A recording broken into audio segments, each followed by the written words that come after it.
Hello everyone, good evening and welcome to my YouTube channel. So Hindi का आपका जो हिंदी के विकास से रिलेटेड आपका जो चैप्टर है वो अभी मैं आप लोगों को कराने वाली हूँ। आपका फर्स्ट क्वेश्चन जो पूछा जाता है वो है, किस वर्ष में हिंदी भाषा को कार्यान्वित करने यानी कि स्वीकृति का जो प्रस्ताव है वो रखा गया था या स्वीकृति मिली थी। यहाँ पर आपको आप सभी जानते हैं कि हम 14 सितंबर को क्या मनाते हैं, राष्ट्रीय हिंदी दिवस मनाते हैं। इसी दिन हमारी जो हिंदी है उसे कार्यान्वित करने या स्वीकृति का प्रस्ताव यहाँ पर रखा गया था, स्वीकृति दी गई थी 14 सितंबर 1949 को। ऑप्शन ए यहाँ पर सही होगा, है ना। तो यहाँ ध्यान रखना है, हिंदी भाषा में 5 उपभाषाएं हैं और 17 बोलियां इसके अंतर्गत आती हैं। ठीक, इसके अलावा ये जो है विकसित कैसे कैसे हुई है, क्योंकि कोई भी चीज़ एकदम से नहीं बनती है। जो हमारी वर्तमान में हिंदी है ना, उसकी आदि जननी कहा जाता है संस्कृत को। तो संस्कृत के बाद पाली आई, जिसे बौद्ध धर्म की भाषा भगवान बुद्ध ने अपने जितने भी उपदेश थे वो पाली में दिए थे। संस्कृत के बाद पाली, पाली के बाद प्राकृत, जो जैन धर्म की भाषा या महावीर स्वामी ने जितने भी उपदेश दिए थे वो प्राकृत भाषा में थे। फिर उसके बाद बिगड़ा हुआ रूप अपभ्रंश आता है और अपभ्रंश से डेवलप होती है आधुनिक हिंदी, यानी कि हिंदी भाषा का विकास होता है। और 14 सितंबर 1949 को इसे संवैधानिक रूप में राजभाषा घोषित किया गया था और इसीलिए हम हिंदी दिवस भी इसी दिन मनाते हैं। ठीक है ना। तो ये आपने ध्यान रखना, 26 जनवरी 1950 को हिंदी को भारत की राजभाषा के रूप में, देखो घोषणा उस दिन यहाँ प्रस्ताव रखा गया, स्वीकृति दी गई थी 14 सितंबर, और मान्यता जो दी गई थी संवैधानिक वो 26 जनवरी 1950 को। लिपि है देवनागरी, है ना। तो ये आपने याद रखना है, इसी को नागरी लिपि भी कहा जाता है, कभी कंफ्यूज मत होना। और 26 जनवरी 1950 को भारत का संविधान लागू होने के साथ ही भारत में राजभाषा नीति भी लागू होती है। और भारतीय संविधान में भाग 17 अनुच्छेद 243 से लेकर 351 में इसका उल्लेख किया गया है। अनुसूची 8 में क्या है, 22 भाषाओं का उल्लेख है। अनुच्छेद 343 फर्स्ट में स्पष्ट रूप से कहा गया है, संघ अर्थात भारत की राजभाषा हिंदी और लिपि देवनागरी होगी। ठीक है, ये आपको याद रखना है और बाकी चीजें भी आपको कराती रहूंगी। फिलहाल अभी हम चलते हैं आगे के क्वेश्चंस की तरफ। क्वेश्चन है आपका, 14 सितंबर 1949 को भारतीय संविधान सभा ने हिंदी को भारत संघ की कौन सी भाषा का दर्जा दिया है। क्वेश्चन नंबर 2 का आंसर हो जाएगा यहाँ पर डी, राजभाषा। हिंदी दिवस किस तिथि को मनाया जाता है, फटाफट कमेंट कीजिएगा कि हिंदी दिवस जो है वो किस तिथि को आपका मनाया जाता है। Question number 3।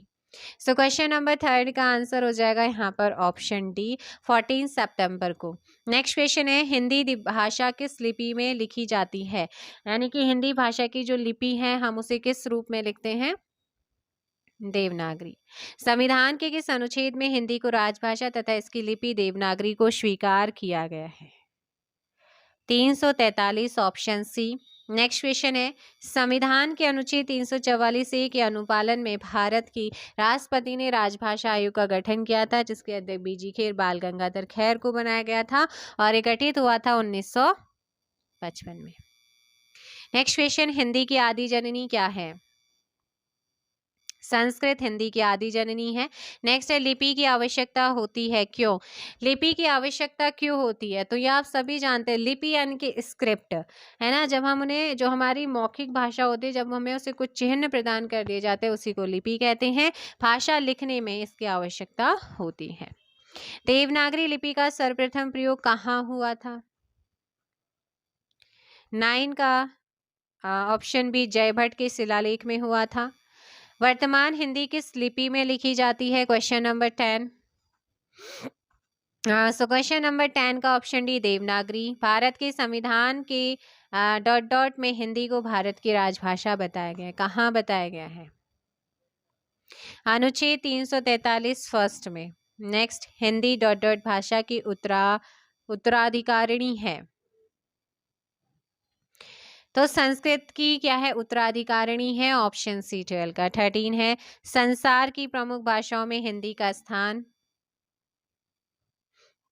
तीसरा स्थान है संसार की प्रमुख भाषाओं में हिंदी का। भाषा लिखने के लिए प्रयुक्त चिन्हों के व्यवस्थित रूप को क्या कहते हैं, लिपि। ब्राह्मी से किस लिपि की उत्पत्ति हुई है, देवनागरी, ऑप्शन सी यहाँ पर सही होगा। हिंदी को विकास प्रदान करने वाली भाषा कौन सी है? तो हिंदी अपभ्रंश हो जाएगा। अवधी बोली किस अपभ्रंश से डेवलप्ड है? चलो आया है तो मैं बता देती हूँ। हमारे जो अपभ्रंश हैं, एक है शौर्षैनी अपभ्रंश, एक है मागधी अपभ्रंश, एक है अर्धमागधी, एक है खश, एक है केकई, एक है टक, एक है ब्राचंड, एक है महाराष्ट्री। तो इम्पोर्टेंट महाराष्ट्री में मराठी आ जाती है, ब्राचंड जो सिंधी है वो ब्राचंड अपभ्रंश से डेवलप है, टक पंजाबी से है, केकई लहंदा आ जाती है, खश अपभ्रंश में पहाड़ी हिंदी आती है, गढ़वाली और एक कुमाऊनी आती है। ठीक है। अर्धमागधी अपभ्रंश में पूर्वी हिंदी आती है और पूर्वी हिंदी के अंतर्गत जो बोलियां हैं अवधी, बघेली, छत्तीसगढ़ी। मागधी अपभ्रंश में बिहारी हिंदी आती है, बिहारी हिंदी के अंतर्गत जो बोली है वह मगही, मैथिली, भोजपुरी। राजस्थान, आप देखो जो हमारा शौर्षैनी अपभ्रंश है ना, ये दो पार्ट्स में, एक पश्चिमी हिंदी और एक राजस्थानी हिंदी। पश्चिमी हिंदी की बोलियों की संख्या है 5। खड़ी बोली, जैसे क्या कहते हैं, खड़ी बोली को कौरवी कहा जाता है। दूसरी ब्रजभाषा है, तीसरी कन्नौजी है, चौथी बुंदेली है, पांचवी बांगरू है, बांगरू को हरियाणवी या फिर जाटू भी कहते हैं। अब मैं ऐसे ही बात करूं राजस्थानी हिंदी की, तो राजस्थानी भी शौर्षैनी अपभ्रंश से डेवलप है। पूर्वी राजस्थानी जहां पर दुठानी या जयपुरी कोई दुठानी कहते हैं, पूछा जाता है। पश्चिमी राजस्थान में, तो पश्चिमी देखो, पूर्वी तो जयपुरी हो गया, दुठानी हो गया, पश्चिमी में मारवाड़ी हो गया, उत्तरी राजस्थान में मेवाती हो गया, दक्षिणी राजस्थान में मालवी हो गया। तो ये आप लोगों ने ध्यान रखना है। ठीक है। नेक्स्ट है आपका कि अवधी बोली किस अपभ्रंश से डेवलप है? तो अवधी बोली आपको याद रखना है, अवधी, बघेली, छत्तीसगढ़ी पूर्वी हिंदी से है, और अपभ्रंश पूछेगा तो अर्धमागधी अपभ्रंश है। हिंदी की मूल उत्पत्ति किससे मानी जाती है? शौर्षैनी से, वाराणसी, क्योंकि खड़ी बोली कौरवी जिसे कहते हैं वही उसका वर्तमान रूप है। वाराणसी, गोरखपुर, आरा के मध्य कौन सी बोली बोली जाती है? वैसे ये क्वेश्चन में नहीं आएगा आपके एग्जाम में, लेकिन हाँ आने वाले एग्जाम में हो सकता है, जैसे लेखपाल का है या फिर कोई और आपका जहाँ पर डीप ज़्यादा पूछा जाता है। Option A Bhojpuri. ठीक है। 19 का ऑप्शन ए। 20 है, ब्रज भाषा का केंद्रीय क्षेत्र क्या है? तो ब्रज भाषा सबसे ज्यादा जो फेमस है, जो उसका सेंटर है वो है मथुरा। नेक्स्ट है, बोली का क्षेत्र जब थोड़ा विकसित हो जाता है और उसमें साहित्य की रचना होने पर वह क्या बन जाती है? जब बोली का क्षेत्र जब थोड़ा सा डेवलप हो और उसमें साहित्य की रचना होने लगती है ना, तब उसे हम कहते हैं उपभाषा। बुंदेली का क्षेत्र कौन सा है? 22। झांसी, जालौन और दतिया। 22 का ऑप्शन डी। नेक्स्ट, जिस भाषा का अनुवाद किया जाता है उसे क्या कहते हैं? जिस भाषा का अनुवाद किया जाता है उसे क्या कहते हैं?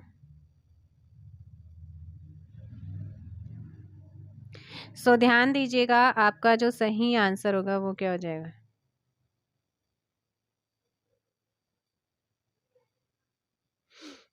क्वेश्चन नंबर आप लोगों का जो 23 है, आंसर हो जाएगा डी, श्रोत भाषा। ठीक है। नेक्स्ट क्वेश्चन है 24। ब्रज हिंदी किस उपभाषा के अंतर्गत है? पश्चिमी हिंदी के अंतर्गत है। Next question 25। पूर्वी हिंदी क्षेत्र में कौन सी बोली नहीं बोली जाती है? जयपुरी, जैसे क्योंकि ये राजस्थानी हिंदी में शौर्षैनी अपभ्रंश से विकसित है। पश्चिमी हिंदी के अंतर्गत ये आती है और पूर्वी राजस्थान में बोली जाती है, दुठानी से कहते हैं। नेक्स्ट क्वेश्चन है, निम्नलिखित में से कौन सी बोली उत्तर प्रदेश में बोली जाती है? उत्तर प्रदेश में कौन सी बोली जो है बोली जाती है? बुंदेली। 26 का ऑप्शन ए यहाँ पर सही होगा। ए एंड सी दोनों ही बोली जाती हैं, तो ऑप्शन क्या देखो भाई, यहाँ पर है ऑप्शन एरर। तो बुंदेली भी बोली जाती है और कन्नौजी भी उत्तर प्रदेश में बोली जाती है। तो ए एंड सी बोथ आपका यहाँ पर आंसर कीजिए। मथुरा और वृंदावन में प्रमुखतः कौन सी भाषा बोली जाती है? 27 ब्रजभाषा आपका सही आंसर होगा 27 का। निम्न में से कौन सी बोली उत्तर प्रदेश की नहीं है? मेवाती आपका उत्तर प्रदेश की नहीं है, क्योंकि ये राजस्थान की है और राजस्थान में मेवाती आपकी जो है वो बोली जाती है कहाँ? उत्तरी राजस्थान, दक्षिण में मालवी बोली जाती है और पश्चिम में मारवाड़ी बोली जाती है।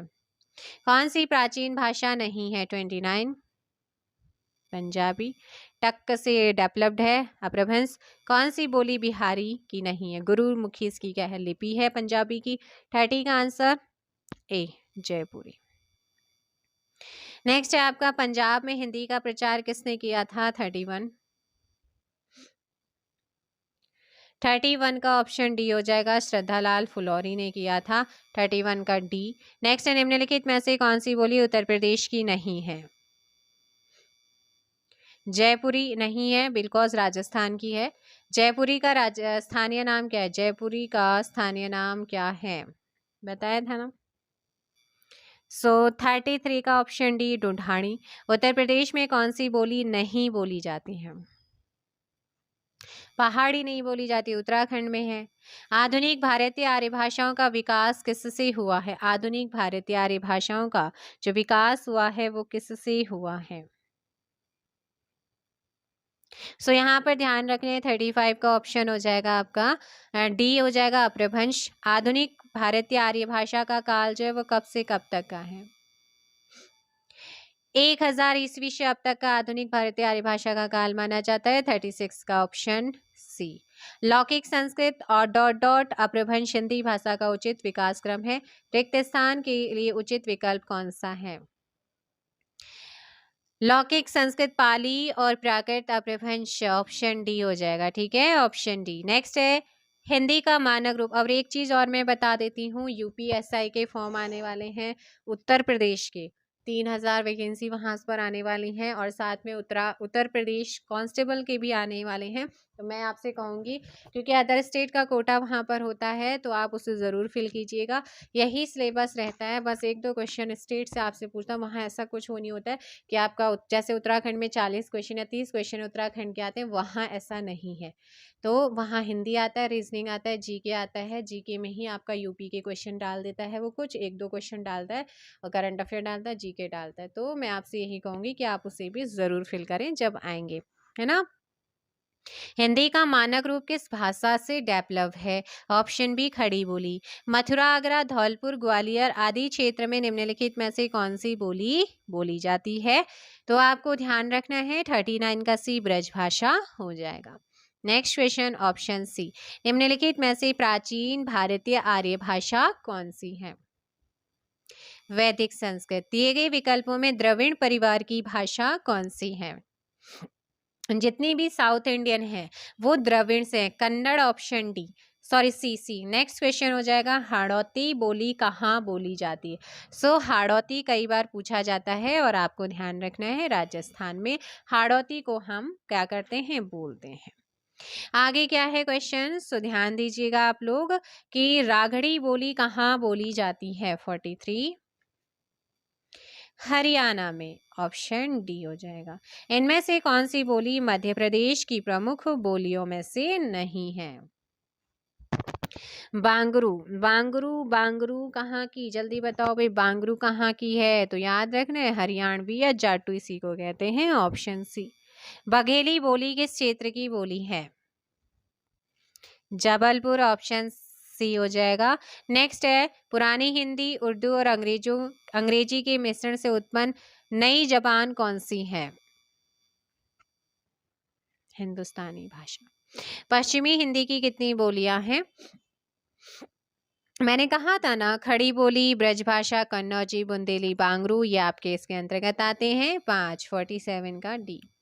जो कि पश्चिमी हिंदी है। सौर सेनेसी। किसी सीमित क्षेत्र में बोली जाने वाली स्थानीय भाषा को क्या कहते हैं?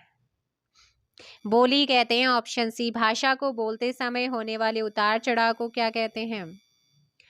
अनुतान कहते हैं। क्या कहते हैं? अनुतान। 49 का सी आपका सही होगा। नेक्स्ट है रोमन लिपि का प्रयोग किस भाषा के लिए नहीं होता है? कुल्लई, ऑप्शन सी हो जाएगा। जनगणना 2001 के अनुसार भारत में निम्नलिखित में से सबसे अधिक, अब ये देखना है कि किसके अकॉर्डिंग पूछा गया है। बंगाली, यहाँ पर ध्यान रखना है। नेक्स्ट है कन्नौजी बोली। निम्नलिखित कन्नौजी बोली मुख्य रूप से निम्न में से कौन से जिले में बोली जाती है? फर्रुखाबाद। बांगरू भाषा का ज्यादातर कौन से राज्य में बोली जाती है? बांगरू, जाटू, हरियाणवी, हरियाणा। नेक्स्ट क्वेश्चन, हिंदी के स्थान पर अंग्रेजी को सन 1855 में भारत की शिक्षा और प्रशासन की भाषा के रूप में किसने स्थापित किया था? लॉर्ड मैकाले ने भाषा के क्षेत्रीय रूप को क्या कहा जाता है? बोली कहा जाता है। क्या कहते हैं? बोली। Option B. निम्नलिखित में से कौन सा भाषा का मौखिक रूप है? परिचर्या। ठीक है ना, परिचर्या। नेक्स्ट क्वेश्चन, कन्नड़ का संबंध किस भाषा परिवार से है? द्रविड़ भाषा परिवार से। हिंदी खड़ी बोली किस अपभ्रंश से डेवलप्ड है? सौरशैनी से है। हिंदी भाषा की बोलियों की वर्गीकरण के आधार पर छत्तीसगढ़ी, अवधी, बघेली, छत्तीसगढ़ी किसके अंतर्गत आते हैं? तो ये आते हैं किसमें? मागधी अपभ्रंश और बिहारी अवधी, सॉरी, और अर्धमागधी, अर्धमागधी अपभ्रंश और पूर्वी हिंदी के अंतर्गत आते हैं। सो ऑप्शन हो जाएगा यहाँ पर सी। क्या हो जाएगा? पूर्वी हिंदी और अर्धमागधी अपभ्रंश। नेक्स्ट क्वेश्चन, छत्तीसगढ़ी किस भाषा की बोली है? ऑप्शन 60 का हो जाएगा यहाँ पर बच्चे डी, पूर्वी हिंदी। हिंदी भाषा की कितनी विख्यात बोलियां हैं? 5 बोलियां हैं। नेक्स्ट क्वेश्चन, हिंदी भाषा की। नेक्स्ट है, हिंदी आकृति की दृष्टि से निम्नलिखित में से किस प्रकार की भाषा है? 62 का बी, श्लिष्ट योगात्मक है। 62 का हो जाएगा बी। ब्रज भाषा का विकास किस अपभ्रंश से हुआ है? 63 का डी, शौरसैनी से हुआ है। नेक्स्ट है, किस क्षेत्र की बोली को काशिका कहा जाता है या कहा गया? सो यहाँ पर ध्यान रखना है आप लोगों ने कि इसका जो सही आंसर होगा ना 64 का, वो हो जाएगा बी, वाराणसी। क्या हो जाएगा? वाराणसी इस आपका करेक्ट आंसर होगा। नेक्स्ट है आपका, पश्चिमी हिंदी के अंतर्गत कौन सी बोली आती है? ऑप्शन सी, कन्नौजी आती है। नेक्स्ट, मेवाती राजस्थान में, अवधी बघेली, बघेली आती है पूर्वी हिंदी में, मगही आते हैं बिहारी हिंदी में। निम्नलिखित में से कौन सी बोली पूर्वी हिंदी के अंतर्गत नहीं आती है? मगही भोजपुरी में, बिहारी में आती है, किस में आती है? बिहारी हिंदी में आती है। नेक्स्ट है, निम्नलिखित में से कौन सी बोली राजस्थानी हिंदी के अंतर्गत आती है? मारवाड़ी, मेवाती, जयपुरी है, और कौन सी है? आपका मालवी है। Option A. 68 क्वेश्चन नंबर है, सितंबर मास में 10वां विश्व हिंदी सम्मेलन भारत के किस शहर में आयोजित किया गया था? सो आपसे पूछा गया है सितंबर माह में 10वां विश्व हिंदी सम्मेलन जो है वो कहाँ पर आयोजित हुआ था? फटाफट आंसर दीजिए। सो मैं बता दूं, पहला 10 से 14 जनवरी 1975 नागपुर भारत में हुआ था। वसुधैव कुटुंबकम इसकी थीम थी। 30 देशों के कुल 122 प्रतिनिधियों ने भाग लिया। दूसरा पोर्ट लुइस मॉरिशस में हुआ। तीसरा न्यू दिल्ली में हुआ भारत में। और इसके बाद 10वें की बात करती हूँ तो 10 से 12 सितंबर 2015 को हुआ था, भोपाल भारत में हुआ था। ठीक है, अब इसके बाद 12वां इंपॉर्टेंट है। 12वां होना है 2000, पहले 21 में होना था बट वो नहीं हो पाया। अब 23 में होना है, फिजी में आपका यहाँ पर होगा। ठीक है, अब बात करते हैं हम, हिंदी के अतिरिक्त कौन सी भाषा देवनागरी लिपि में लिखी जाती है? सो 69 का आंसर आपका सी, नेपाली आपका हो जाएगा, नेपाली। 69 का सी आपका सही होगा। एंड हाँ, इसका तो नेक्स्ट क्वेश्चन है, 70 खड़ी बोली निकली है किससे? पश्चिमी हिंदी से। भाषा के शुद्ध रूप का ज्ञान किससे होता है? व्याकरण से होता है। किस बोली में ने परसर्ग लगाया जाता है? खड़ी बोली। भारतवर्ष के लिए हिंदी भाषा का नाम सबसे पहले किसने सुझाया? राम मोहन राय ने। हिंदी भाषा का नाम सबसे पहले राजा राम मोहन राय, जिन्होंने 1928 में किसकी स्थापना की थी? ब्रह्म समाज की स्थापना की थी, ये आपने ध्यान रखना है। नेक्स्ट क्वेश्चन 74, मानक हिंदी का आधार क्या है? खड़ी बोली है। पूर्वी हिंदी विकसित हुई है किससे? अर्धमागधी अप्रबंध से। मैं अब ज़्यादा टाइम इसलिए नहीं दे रही हूँ क्योंकि आप सारी चीज़ें पढ़ चुके हैं, इसीलिए, ठीक है ना। आप ये ना सोचें कि मैम जल्दी जल्दी बोल रही। मैं आपको टाइम देना भी जानती हूँ और जल्दी जल्दी करवाना भी जानती हूँ, इसीलिए आपको यहाँ पर टाइम कर दो। मानक हिंदी का आधार है खड़ी बोली। पूर्वी हिंदी विकसित हुई है किससे? एक आपका सौरसैनी था, दूसरा आपका क्या था, मागधी था, फिर तीसरा था अर्धमागधी। और मैंने कहा था पूर्वी हिंदी अर्धमागधी से है, जिसमें एबीसी अवधी बघेली छत्तीसगढ़ी है। मागधी अप्रबंध से आपका मैंने क्या कहा था, मागधी अप्रबंध से डेवलप है आपकी मैथिली, मगही, भोजपुरी है। सौरसैनी से आप जानते ही हैं राजस्थानी हिंदी, और कौन सी हिंदी, राजस्थानी हिंदी के साथ साथ आपका पश्चिमी हिंदी, है ना। नेक्स्ट आप लोगों का यहाँ पर हो जाएगा भारत, तो इसका आंसर क्या हो जाएगा 75 का ऑप्शन बी। भारत में आर्य भाषा का प्रारंभ कब से होता है? मैंने कहा था 1500 ईस्वी के आसपास माना जाता है ऑप्शन के अकॉर्डिंग, फिर आपको देखना होगा 76 का सी। कौन हिंदी की उपभाषा नहीं है? और आई होप आप में से बहुत सारे बच्चों ने जीडी का फॉर्म भी भरा होगा। जीडी में भी हिंदी आपका ऑप्शन है कि हिंदी या इंग्लिश में से आप चॉइस करते हैं 20 क्वेश्चंस का, तो वहाँ पर आपका ये भी होगा, मे बी हिंदी का विकास चैप्टर भी होगा, नहीं है तो वर्णमाला से स्टार्ट होगा। Option B Marathi. जो चैप्टर आपका हिंदी का सेम सिलेबस रहता है, जो चैप्टर आपके उसमें दिए गए ना, वो चैप्टर आप यहाँ से कर सकते हैं। 78 है गाजीपुर में बोली जाने वाली प्रमुख बोली, भोजपुरी है। नेक्स्ट क्वेश्चन है हाड़ौती बोली है, मैंने इससे पहले भी बताया कि हाड़ौती बोली है कहाँ की, ये पूर्वी राजस्थान की। पूर्वी राजस्थान की जयपुरी और ढूढ़ानी भी था, और पश्चिमी राजस्थान में आपका क्या आ रहा था, मारवाड़ी। उत्तरी में आपका मेवाती और दक्षिणी में मालवी आ रहा था। निम्नलिखित बोलियों में से कौन सी बोली उत्तर प्रदेश में सामान्यतः नहीं बोली जाती है? तो वो मैथिली है, ठीक है ना, ऑप्शन हो जाएगा डी। नेक्स्ट है भारत के किस प्रांत में कोंकणी भाषा बोली जाती है? महाराष्ट्र और गोवा में। निम्न में से कोंकण तट आपने सुना होगा, तो उससे भी आइडिया लगा सकते थे। निम्न में से कौन सी भाषा उत्तर प्रदेश की दूसरी राज्य से, हमारे उत्तराखंड की दूसरी राजभाषा संस्कृत है। अब है संस्कृत आपके याद रखना है, हमारे उत्तराखंड की दूसरी राजभाषा है। ऐसे ही उत्तर प्रदेश की पहली तो हिंदी है, लेकिन दूसरी क्या है, उर्दू है। नेक्स्ट क्वेश्चन है आपका रामचरितमानस किस भाषा की, उसकी जो रचना की गई वो किस भाषा में है? अवधी में है। खड़ी बोली हिंदी का पहला कवि कौन माना जाता है? अमीर खुसरो को मानते हैं। केवीएस टीजीटी पीजीटी में भी पूछा गया, देख लो भाई आप।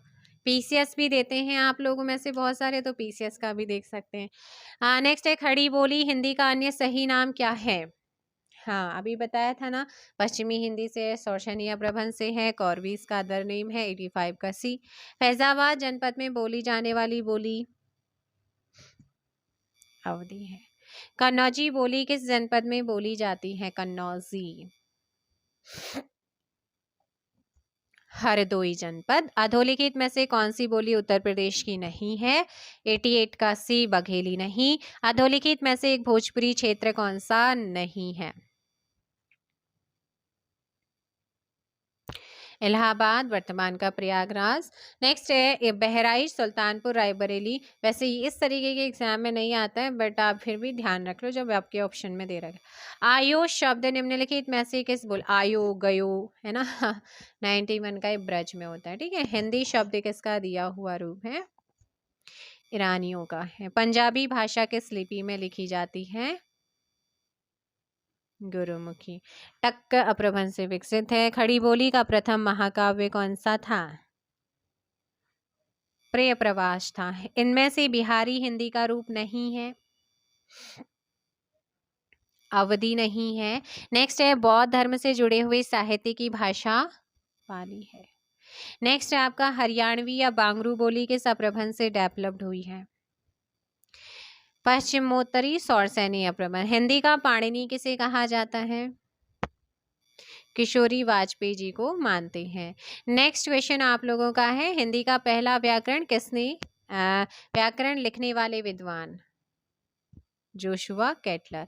अपभ्रंश का वाल्मीकि किसे कहा जाता है? स्वयंभू को कहते हैं। नेक्स्ट आपका है, भारत के उच्चतम न्यायालय तथा उच्च न्यायालयों की भाषा संबंधी निर्देश किस अनुच्छेद में दिया गया है? तो 348 में इसका क्या दिया गया है? उच्च न्यायालयों की भाषा संबंधी निर्देश दिए गए हैं। भारतीय संविधान में 22 भाषाओं को आधिकारिक भाषा का दर्जा दिया गया, इसमें यह भाषा शामिल नहीं है। सो भोजपुरी आपने नहीं सुना है। भारतीय संविधान के अनुच्छेद 210 में क्या निर्देशित है? तो सारे अनुच्छेद अभी आपको बताऊंगी भी। 103 का बी, विधानमंडल में प्रयुक्त होने वाली भाषा के बारे में। केंद्रीय हिंदी निदेशालय की स्थापना कब हुई है? सो केंद्रीय हिंदी निदेशालय की स्थापना 104 सन 1960 में हुई है, ऑप्शन डी। नेक्स्ट है, अवधी बोली का अन्य नाम क्या है? सो जल्दी से बताइएगा, अवधी का जो है अदर नेम क्या है? सो इसमें आपको याद रखना है, ऑप्शन ए कौशली हो जाएगा। क्या हो जाएगा? कौशली आपका यहाँ पर क्या होगा? सही आंसर होगा। ठीक है ना। तो ये आपके क्वेश्चंस तो हो चुके हैं कंप्लीट। क्या हो चुके हैं? ऑप्शन हो चुके हैं कंप्लीट। देखो 10 जनवरी को कौन सा दिवस मनाते हैं? क्योंकि 10 जनवरी 1975 पहला विश्व हिंदी सम्मेलन आयोजित हुआ था, इसीलिए 10 जनवरी को हर साल हम विश्व हिंदी दिवस मनाते हैं। ठीक है ना। ये आपने यहाँ पर ध्यान रखना है। इसके अलावा और आपको क्या याद रखना है? मैं आर्टिकल्स बता रही थी, कितनी उपभाषाएं और बोलियां हैं, तो 5 उपभाषाएं और 17 बोलियां हैं। 14 सितंबर विश्व हिंदी दिवस। 343 में राजभाषा के बारे में बताया गया है, ये याद रखना है।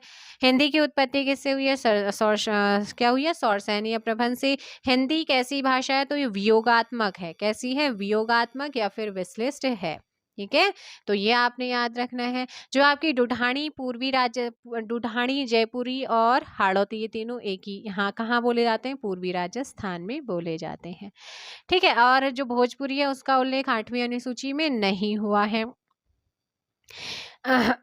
इसके अलावा और हिंदी शब्द का प्रयोग सर्वप्रथम फारसी भाषा की रचनाओं में मिलता है, तो ये आपने ध्यान रखना है। इसके अलावा अनुच्छेद 120 भाग 5 अनुच्छेद 120 में संसद में प्रयोग होने वाली भाषा का उल्लेख है। आपसे पूछ लेगा कि संसद में प्रयोग होने वाली भाषा का उल्लेख कौन से अनुच्छेद में? 120 अनुच्छेद भाग 5। भाग 6 में अनुच्छेद 210 आता है। भाग 6 के अनुच्छेद 210 में विधानमंडलों में जो प्रयोग हो जाते, संसद में 120, विधानमंडलों में 210, भाग 5 और 6। भाग आप देखो भाई 44 के तहत राष्ट्रपति ने 7 जून 1955 को बीजी खेर की अध्यक्षता में पहले राजभाषा आयोग का गठन किया। 345 में क्या किया गया है? 345 में प्रादेशिक भाषाओं के बारे में प्रावधान है। 346 में क्या है? तो पत्रादि की राजभाषा, अर्थात एक राज्य से दूसरे राज्य अथवा राज्य से संघ के बीच जो संवाद होता है, उस भाषा का यहाँ पर उल्लेख किया गया है। 347 में राज्य की जनसंख्या के एक समूह के द्वारा बोले जाने वाली भाषा का प्रावधान। 48 में जो सुप्रीम कोर्ट और हाई कोर्ट होते हैं, इनमें प्रयोग की जाने वाले अधिनियम है, विधेयक हैं, इनमें जो प्रयोग की जाती है भाषा उसका है। 49 में भाषा संबंधी विधियों का लॉ जो वहाँ पर बनाए गए, अधिनियम बनाए, उनका प्रावधान है। 350 में शिकायत निवारण हेतु भाषा का प्रयोग किया, प्रावधान किया गया है। 350 में प्राथमिक स्तर पर मातृभाषा में शिक्षण से संबंधित प्रावधान है। अनुच्छेद 350(20) में भाषाई अल्पसंख्यक वर्गों के लिए विशेष प्रावधान है। अनुच्छेद 351 में संघ को निर्देश दिए गए हैं भाषा के विकास से संबंधित। संस्कृत, तमिल, तेलुगु, कन्नड़, मलयालम, ओडिशा, इन्हें शास्त्रीय भाषाओं का दर्जा भी मिला हुआ है। ठीक है, तो ये आपने यहाँ पर ध्यान रखना है। तो ये जितना भी इस चैप्टर से जो क्वेश्चन आपके लिए इंपॉर्टेंट थे वो आपने यहाँ पर देख लिए हैं। इतना ही आपको याद रखना है। आपसे पूछ लेगा कि भाषाओं से राजभाषा से संबंधित जो उल्लेख है वो कहाँ किया गया है, कौन से भाग में है? तो भाग 17 में अनुच्छेद 343 से 51 तक में किया गया है। सर्वोच्च न्यायालय और उच्च न्यायालय, सर्वोच्च न्यायालय और हाईकोर्ट, उच्च न्यायालय के में जो प्रयोग होती भाषा उसका उल्लेख कहाँ है? 348 में है। जनसंख्या के एक समूह में बोले जाने वाले 347 में है। एक राज्य के दूसरे राज्य में संवाद के प्रति जो उल्लेख किया गया भाषा का 346 में है। प्रादेशिक यानी कि क्षेत्रीय भाषाओं के बारे में प्रावधान 345 में है ना। और शिकायत निवारण के लिए 50 में बात की गई है। और जो हमारे भाषा संबंधी नियम है उनके बारे में 349 में कहा गया है। 51 में संघ को निर्देश दिए गए हैं। तो ये सारी चीज़ें भाई आपकी हो गई हैं। इस विकास से संबंधित चैप्टर आपका कंप्लीट फिनिश हो गया है। आई होप सो कि आपको सेशन पसंद आया है। सेशन पसंद आया तो जल्दी से कमेंट कीजिएगा और साथ ही आप बताएंगे कि जो खस अपभ्रंश है उससे विकसित जो उपभाषाएं और बोलियां हैं वो कौन कौन सी हैं, फटाफट कमेंट कीजिए। फिलहाल के लिए इतना ही, मिलते हैं नेक्स्ट वीडियो में। Thank you so much. Please अगर आप मेरे चैनल पर नए हैं तो चैनल को सब्सक्राइब ज़रूर कीजिएगा। सब्सक्राइब करना बिल्कुल भी मत भूलिए। Thank you very much. Hello everyone, welcome to my YouTube channel. So अभी मैं आप लोगों को कराने वाली हूँ यहाँ पर क्या विराम चिन्ह आप लोगों के लिए क्वेश्चंस यहाँ पर रखे हुए हैं। सो चलेगा, स्टार्ट करते हैं विराम चिन्ह से। सो फर्स्ट क्वेश्चन, अच्छा विराम हम शुरू करें तो विराम का मतलब क्या होता है? विराम का मतलब होता है आपका ठहराव या फिर रुकना। क्या होता है? ठहराव या रुकना। इसी को क्या कहा जाता है? आपका विराम चिन्ह कहते हैं। पढ़ने या फिर लिखने के दौरान ठहरने के लिए जिन चिन्हों का हम प्रयोग करते हैं ना, उन्हीं को विराम चिन्ह कहा जाता है। ठीक है, ये आपका क्लियर हो गया है। कामता प्रसाद गुरु के अकॉर्डिंग शब्दों और वाक्यों का परस्पर संबंध बताना या किसी विषय को भिन्न भिन्न भागों में बांटना और पढ़ने के दौरान ठहरने के लिए जिन चिन्हों का हम प्रयोग करते हैं उन्हें विराम चिन्ह कहते हैं। कामता प्रसाद गुरुजी 20 जो है विराम चिन्हों की क्या बताते हैं? संख्या बताते हैं। क्लियर हुआ? अल्प विराम या आपका अल्प विराम होता है। अर्ध विराम या आपका अर्ध विराम होता है। ये आपका उपविराम होता है और ये आपका क्या होता है? पूर्ण विराम। ये आप जानते ही हैं, प्रश्नवाचक चिन्ह होता है। विस्मयादि बोधक आपका, ये आपका विस्मयादि बोधक या इसी को आश्चर्य चिन्ह भी कहते हैं। निर्देशक या फिर डैश चिन्ह आपका जानते ही हैं, ये आपका डैश चिन्ह होता है। कोष्टक ब्रैकेट आप जानते हैं। हंस पद, इसी को त्रुटि विराम, इसी को त्रुटि बोधक कहते हैं और ये चिन्ह है ऐसा। विवरण चिन्ह में आपका ये आता है, विवरण चिन्ह इसे कहा जाता है। अच्छा, पाद चिन्ह किसे कहते हैं फिर? तो पाद चिन्ह आपने ध्यान रखना है जो ऊपर इस तरीके से होता है। लाघव चिन्ह, इसी को संक्षेपक सूचक चिन्ह अंग्रेजी में लाघव चिन्ह कहते हैं, तो ये आपका लाघव चिन्ह होता है। पुनरुक्ति सूचक में आपका ये आते हैं, पुनरुक्ति सूचक आपका ये। उद्धरण चिन्ह या अवतरण चिन्ह आपका ये वाले होते हैं। ठीक है, आपका उद्धरण या फिर अवतरण चिन्ह। सिंगल कोट जिसमें होता है ये भी आपका उद्धरण चिन्ह ही कहलाता है। उद्धरण चिन्ह या उद्धरण चिन्ह हो गया। ये आपका एक तो दोहरा उद्धरण होता है, एक हरा उद्धरण होता है। योजक चिन्ह आपका ये होता है, बीच में जो डैश लगा होता है। लोप चिन्ह या लोप सूचक में, तो लोप सूचक कुछ इस तरीके से होता है, plus plus plus plus plus, ये आपका लोप सूचक हो गया या इसी को लोप सूचक कहते हैं। विकल्प सूचक चिन्ह की बात करते हैं। विकल्प सूचक या तिरछी रेखा ये आपकी होती है ना। तुल्यता सूचक चिन्ह आपका ये होता है, तुल्यता सूचक चिन्ह में आ जाता है क्या? ये आपका सॉरी, टीका सूचक या इसी को तारक चिन्ह या इसी को फुटनोट कहते हैं, जो इस तरीके स्टार से बने होते हैं, प्लस और प्लस माइनस 1 2 इस तरीके। समाप्ति सूचक में आपका ये आ जाता है, समाप्ति सूचक होता है। दीर्घ उच्चारण चिन्ह या आपका दीर्घ उच्चारण होता है।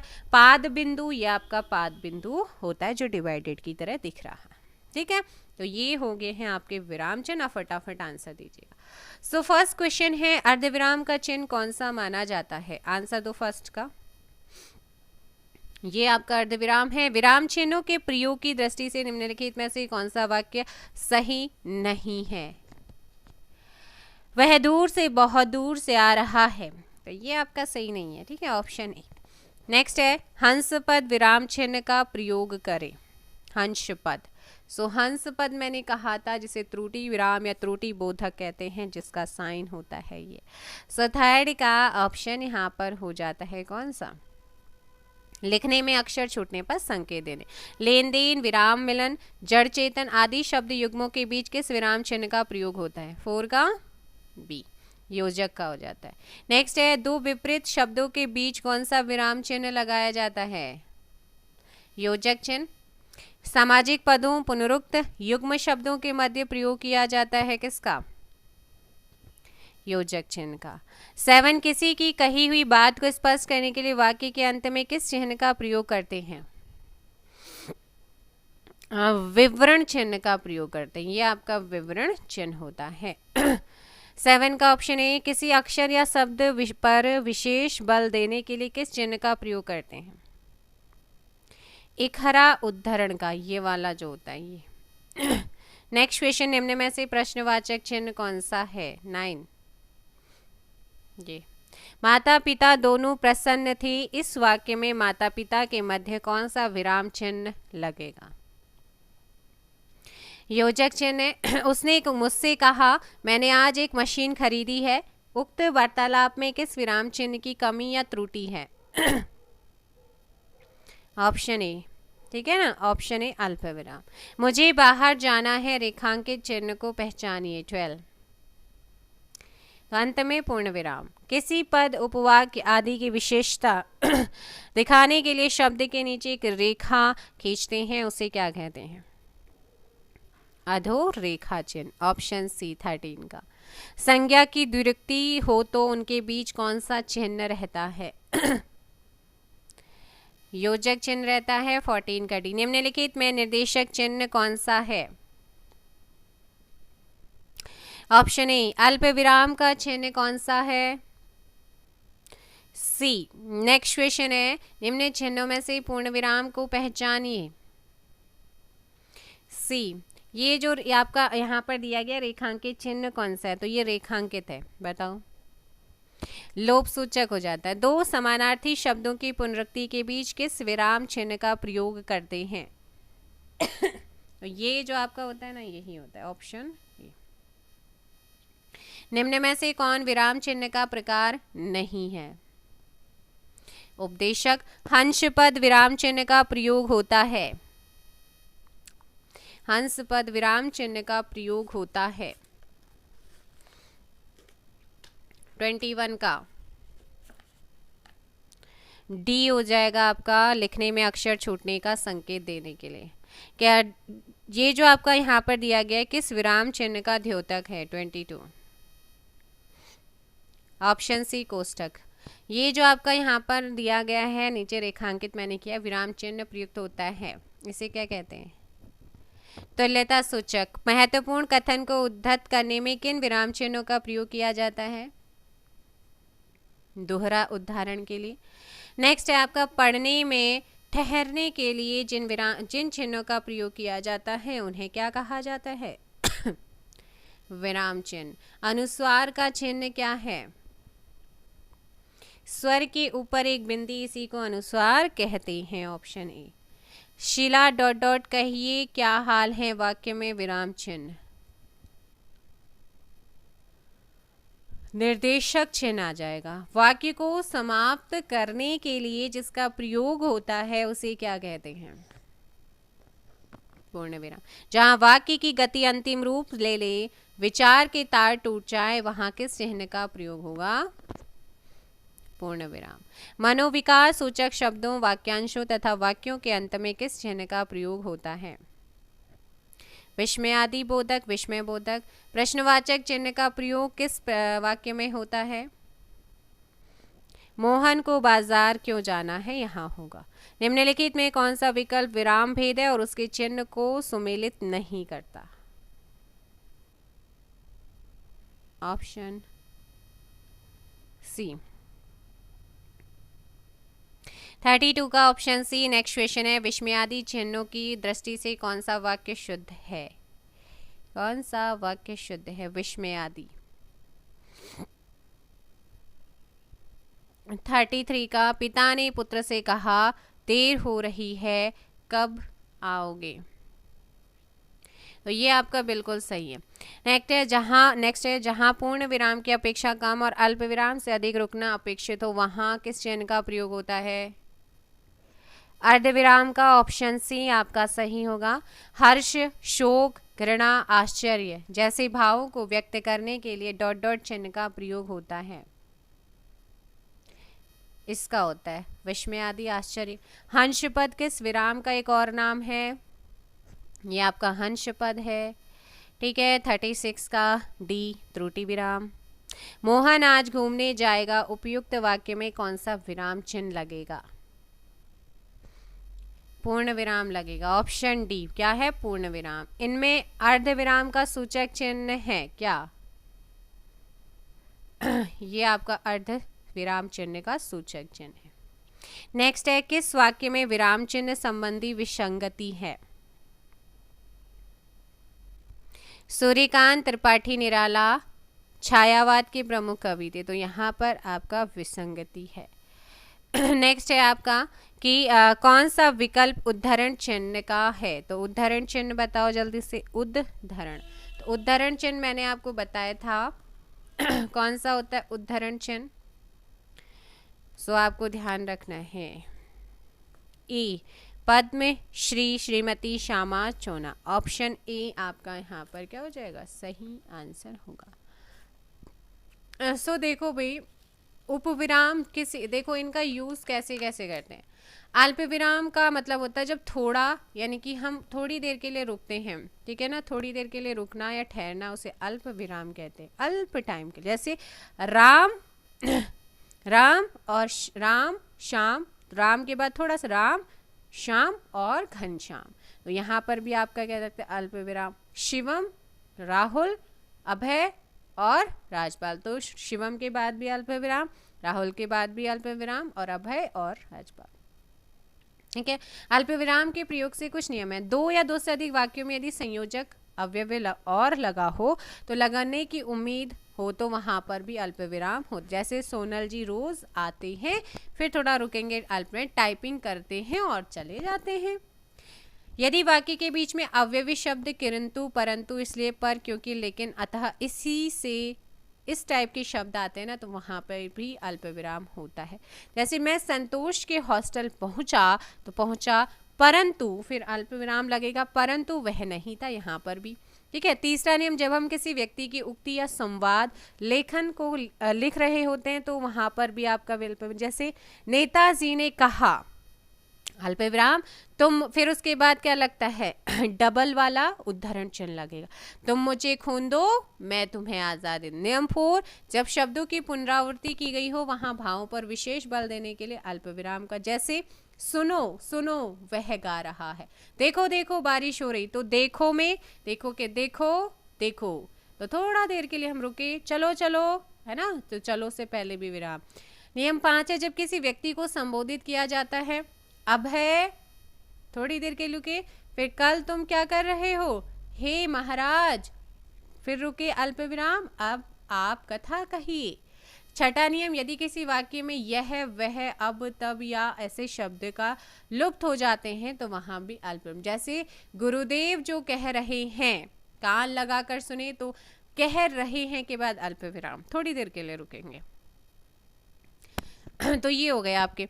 अब दूसरा यहाँ पर है अर्धविराम। तो अर्धविराम जहाँ अल्प विराम से कुछ अधिक और पूर्ण विराम से कम समय लगता है, ठीक है, तो वहाँ पर आपको ध्यान रखना है। और जैसे कि मैं कहूँ, दो या दो से अधिक उपाधियों को एक साथ लिखने के लिए भी इनका अर्धविराम का यूज़ करते हैं, ठीक है। जैसे मैं कहूँ बीए के बाद ये लगेगा एमए हो जाएगा, फिर एमए हो जाएगा, फिर एलएलबी हो जाएगा। अर्धविराम ऐसे उपवाक्यों को जोड़ने का काम भी करता है, जैसे और के माध्यम से नहीं जोड़ा जा सकता है। जैसे यह जूता ज़्यादा दिन नहीं चलेगा, यह काटता है, तो यह काटता है से पहले आपका अर्धविराम। पूर्ण विराम, जब मतलब कि उसका मतलब क्या था? पूर्ण विराम का शाब्दिक अर्थ है रुकना है, ठहरना।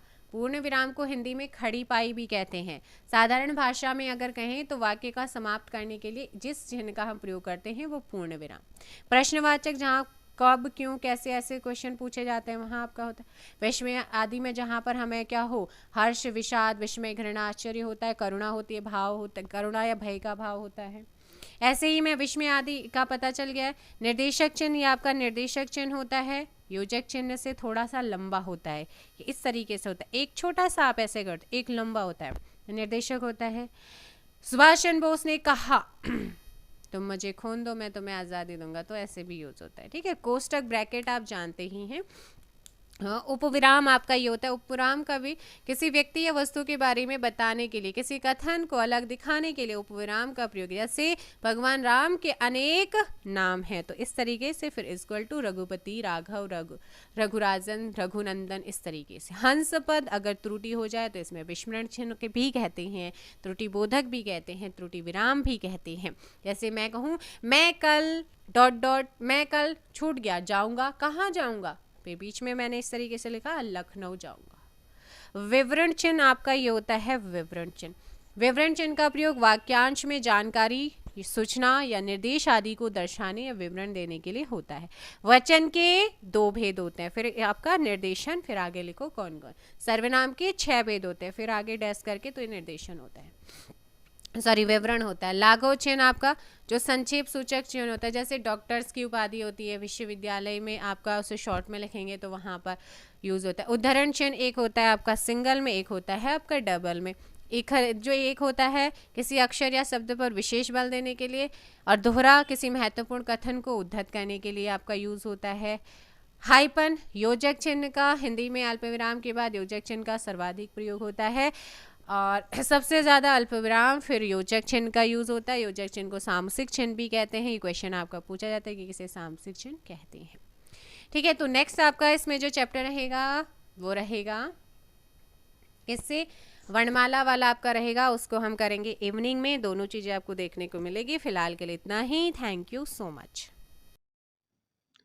Hello everyone, good evening and welcome to my YouTube channel. So अभी आप लोगों का वर्णमाला जो चैप्टर है उससे रिलेटेड 100 क्वेश्चंस आज रहने वाले हैं। सो स्टार्ट करते हैं, फटाफट आंसर दीजिएगा। सभी के सभी प्रीवियस ईयर क्वेश्चंस आपके यहाँ पर चल रहे हैं, जो किसी न किसी एग्ज़ाम में पूछे गए क्वेश्चंस हैं। सो स्टार्ट करते हैं, जो आपके एग्ज़ाम के लिए बहुत ज़्यादा हेल्पफुल होंगे। फर्स्ट क्वेश्चन, निम्नलिखित में से कौन सा वर्ण स्त्रीलिंग नहीं है? ऐसा कौन सा वर्ण है जो स्त्रीलिंग नहीं है? ओ एक स्त्रीलिंग नहीं आता है, ऑप्शन डी। निम्नलिखित व्यंजनों में से कौन सा व्यंजन का उच्चारण तालु से होता है? तो तालु से किसका, तालु या तालव्य से किसका उच्चारण होता है? तो कंठ तालव्य, च छ ज झ य। तो पूरा वर्ग आंसर हो जाएगा आपका सी। लुंठित ध्वनि कौन सी है? वर्णमाला जब स्टार्टिंग में आपको कराया है तो वहाँ सारी चीज़ें कराई हैं, आप सिर्फ ऑप्शन यहाँ पर आपको टिक करना है और तैयारी देखनी है कि कितना आप लोगों का प्रिपेयर हो आप।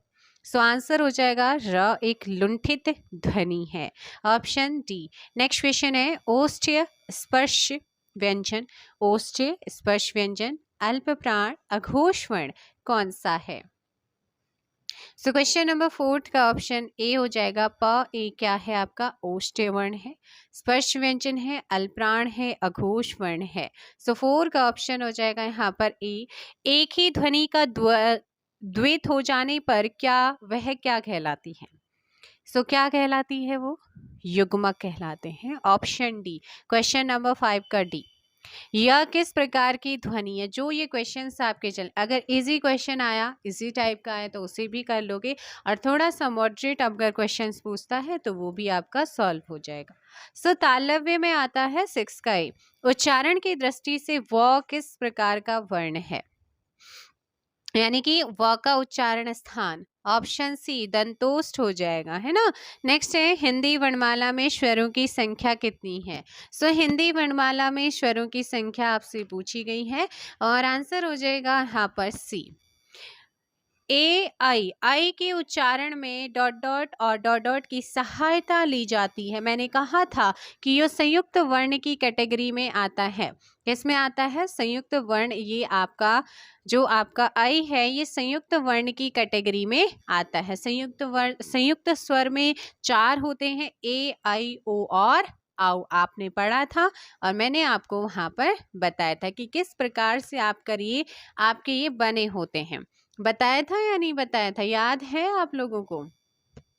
आई होप सो कि आप लोगों को ये चीज़ याद होगी। तो आपका जो आई है ना, ये अ धन ए से मिलकर बना है, अ धन ए से मिलकर बना हुआ है।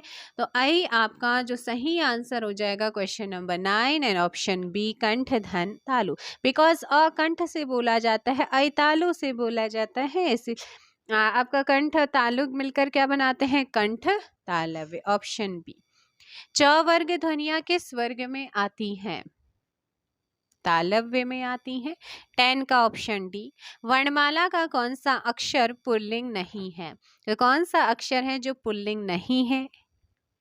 ई और ई। जिन वर्णों का उच्चारण स्वतंत्र होता है उसे क्या कहते हैं? उसे स्वर कहते हैं। द्व, द, धन अ, धन क प्लस धन अ इक्वल टू क्या हो जाता है? सो क्वेश्चन नंबर 13 डी, दक्ष। क्योंकि जो आपका ये छ बना होता है ये क धन श से बना होता है, इसीलिए इसमें अ भी छुपा हुआ है, दक्ष हो जाएगा। ठीक है, और द को तोड़ेंगे तो ये हलंत जो लगा होता है इसका मतलब होता है आधा वर्ण। तो द धन अ, क्योंकि द आप जो सिंगल बोलते हैं द में आपका क्या छुपा होता है? अ की मात्रा छुपी होती है, अ छिपा होता है। ठीक है बच्चे, तो नेक्स्ट क्वेश्चन आपका यहाँ पर है, तो आंसर क्या हो जाएगा? डी। ढ आपका जो वर्ण है ये उच्चारण स्थान और वर्ग कौन सा है? तो इसका उच्चारण स्थान और वर्ग आपसे पूछा गया है। ऑप्शन ए ट ठ ड ढ ण, ट ठ ड ढ ण, ऑप्शन ए। नेक्स्ट क्वेश्चन, लिपि चिन्हों के क्रमबद्ध समूह को क्या कहते हैं? लिपि चिन्हों के क्रमबद्ध समूह को क्या कहते हैं? वर्णमाला कहते हैं। ऑप्शन बी 15 का। नेक्स्ट क्वेश्चन है 16, हिंदी भाषा में ह्रस्व स्वरों की संख्या कितनी है? ह्रस्व स्वरों की संख्या आपसे पूछा है, तो आपका ह्रस्व स्वरों की संख्या कितनी है? जल्दी कमेंट कीजिएगा। मूल स्वर या मूल दीर्घ, देखो ह्रस्व स्वर या इसी को लघु स्वर भी कहते हैं, जो 4 होते हैं आ ई, छोटा आ, छोटी ई, बड़ा ऊ, और सॉरी तीनों छोटा है, छोटा आ, छोटी ई, छोटा ऊ और ऋ से ऋषि। दीर्घ या गुरु या संधि स्वर में आपके 7 आते हैं। बड़ा आ, बड़ी ई, बड़ा ऊ, ए, आई, ओ, औ। जो दीर्घ स्वर होते हैं या गुरु स्वर होते हैं या संधि स्वर होते हैं, ये भी आपके 2 प्रकार, एक होता है मूल दीर्घ स्वर, एक होता है संयुक्त स्वर। मूल दीर्घ स्वर 3 होते हैं, आ, बड़ा आ, बड़ी ई, बड़ा ऊ। संयुक्त स्वर आपका ए, आई, ओ और औ होते हैं। जो ह्रस्व स्वर जिसे आपने लघु स्वर कहा या जिसे आपने मूल स्वर कहा, वो तीनों में से कुछ भी पूछ ले तो आपको ध्यान रखना है। नेक्स्ट क्वेश्चन है आप लोगों के सामने, क्वेश्चन नंबर है 17। ठीक है ना, क्वेश्चन नंबर 17, ऐसी कौन सी 2 मात्राएं हैं जिनका प्रयोग तो किया जाता है किंतु उनका समावेश स्वर में नहीं होता है? ऑप्शन सी आ और अह, है ना। आपके जो ये होते हैं विसर्ग, यही आपके क्या है? स्वर में समावेश नहीं होता है, यही है आपके ऑप्शन सी। 18, उच्चारण की दृष्टि से संबल ध्वनि का कौन सा वर्गीकरण है? संप्रक्त ध्वनि, ऑप्शन डी 18 का डी। क्वेश्चन नंबर 19, किस स्वर के उच्चारण में दीर्घ स्वर से भी अधिक समय जो है वो लगता है? पुलुत में लगता है। वर्णमाला में स्पर्श व्यंजनों की संख्या कितनी है? 5 क्या होते हैं? वर्ग होते हैं। उन 5 वर्गों के 5-5 वर्ण होते हैं, उन 5 हैं, तो 5 प्रत्येक वर्ग में 5-5 वर्ण होते हैं, तो मल्टीप्लाई करेंगे 25। इन्हीं को स्पर्श व्यंजन भी कहते हैं। स्वर ए और ऐ का उच्चारण स्थान कौन सा है? 21। कंठ तालव्य। हिंदी शब्दकोश में क के बाद कौन सा व्यंजन दिखाई देता है? ऑप्शन बी 22 का। 23, भाषा की सार्थक लघुत्तम इकाई किसे माना जाता है? शब्द। निम्न में दंत्य वर्ण कौन सा है? 24 सा। ठीक है ना, 24 का बी। 25, निम्न में अनुनासिक वर्ण कौन सा है? म। निम्न में कौन सा अनुनासिक जो पंचमा अक्षर होते हैं, प, फ, ब, भ, म, तो इसीलिए ये अनुनासिक है। निम्न में से कौन सा वर्ण घोष है? 26, ऑप्शन हो जाएगा आपका ए, हो जाएगा ग। ठीक है ना, ए। नेक्स्ट है ल और स का उच्चारण स्थान जो है किस स्थान से होता है? ल और स का उच्चारण किस स्थान से होता है? दंत्य से। इनमें कौन सी देवनागरी की वर्ण ध्वनि नहीं है? ग्रीवा ध्वनि। 28 का सी। नेक्स्ट है, किस व्यंजन का उच्चारण स्थान तालव्य है? झ ऑप्शन बी। जिन ध्वनियों की गणना न स्वर में की जाती है न व्यंजन में की जाती है उसे क्या कहते हैं? उसे अयोगवाह कहते हैं। क्या कहते हैं? अयोगवाह कहते हैं। ये आपने पढ़ा होगा, ऑप्शन हो जाएगा ए। तो ठीक है, नेक्स्ट क्वेश्चन आप लोगों के सामने है, स्वर तंत्रियों के आधार पर व्यंजनों को कितने वर्गों में बांटा गया है? 31 ऑप्शन डी हो जाएगा 2। प्रत्येक शब्द की वर्तनी के सभी वर्णों को उसी क्रम में अलग अलग दिखाना क्या कहलाता है? वर्ण विच्छेद। स्वरों का उच्चारण क्या है? स्वरों का उच्चारण बिना किसी की सहायता से होता है। निम्न में कौन सा शब्द स्वर का वर्गीकरण नहीं है? 34 द्वित। निम्न में से कौन सा शब्द प्रयत्न और उच्चारण के आधार पर व्यंजन का वर्गीकरण नहीं है? सघोष ऑप्शन डी आपका सही होगा। जिन स्वरों के उच्चारण में 2 मात्रा का समय लगता है या हस्त से दुगुना समय लगता है उनको क्या कहते हैं? गुरु स्वर। जिस व्यंजन ध्वनि के उच्चारण के समय स्वर तंत्री में कंपन होता है उस उच्चारण स्थान के आधार पर ध्वनियों के वर्गीकरण में उसका क्या स्थान है? काकल्य ऑप्शन बी। वर्णों के व्यवस्थित समूह को क्या कहा जाता है? वर्णमाला ऑप्शन ए। नेक्स्ट क्वेश्चन, जो छ वर्ण है वो किन 2 वर्णों से बना होता है? और ये भी पूछा जाता है किस वर्ण के बाद इसका यूज होता है। तो क के बाद इसका यूज होता है और ये क धन श से बना होता है। निम्न में से संयुक्त स्वर कौन सा है? आओ, ओ आओ। स्पर्श व्यंजन, कंठ ध्वनि, अघोष और महाप्राण ध्वनि कौन सी है? 41 का एक ह। कंठ तालव्य कौन सा है? ए और ऐ सभी महाप्राण वर्णों वाला वर्ग। तो अल्प्राण, महाप्राण पहला, दूसरा, पहला, तीसरा और पांचवा। अल्प प्राण दूसरा और चौथा महाप्राण। तो बताओ 43 का सी। जब एक ध्वनि का द्वित्व हो जाए तब वह क्या कहलाता है? युग्मक ध्वनिया। नेक्स्ट है, दंतोष्ट ध्वनि कौन सी है? दंतोष्ट व। सभी स्पर्श व्यंजन कौन से वर्ग में हैं? क, च, प, the. Option A. Next question 47, अर्ध विवृत स्वर। आई जिनकी ध्वनि केवल मुख से निकलती है वे क्या हैं? निर्नुनासिक स्वर होते हैं। Option B 48। 49, अंतस्थ और ऊष्म वर्ण कितने हैं? 49। 8, र का विवरण है वर्तस, लुंठित, सघोष, अल्प्राण और अल्प्राण व्यंजन। Option A. 50 का ऑप्शन ए होगा। नेक्स्ट है, काकल्य वर्ण कौन सा? देखो भाई, काकल्य वर्ण आपने ऊपर देखा था कि काकल्य किसे कहते हैं। अब यहाँ पर पूछा कि काकल्य वर्ण कौन सा है, तो ह क्या है? आपका काकल्य वर्ण है। ठीक है ना, वो क्या है? आपका काकल्य वर्ण है। आप काकल्य जिस व्यंजन ध्वनि के उच्चारण के समय स्वर तंत्री में कंपन होता है उस उच्चारण स्थान के आधार पर ध्वनियों की वर्गीकरण में क्या उसका स्थान क्या है? काकल्य। तो काकल्य है ह। य का उच्चारण स्थान क्या है?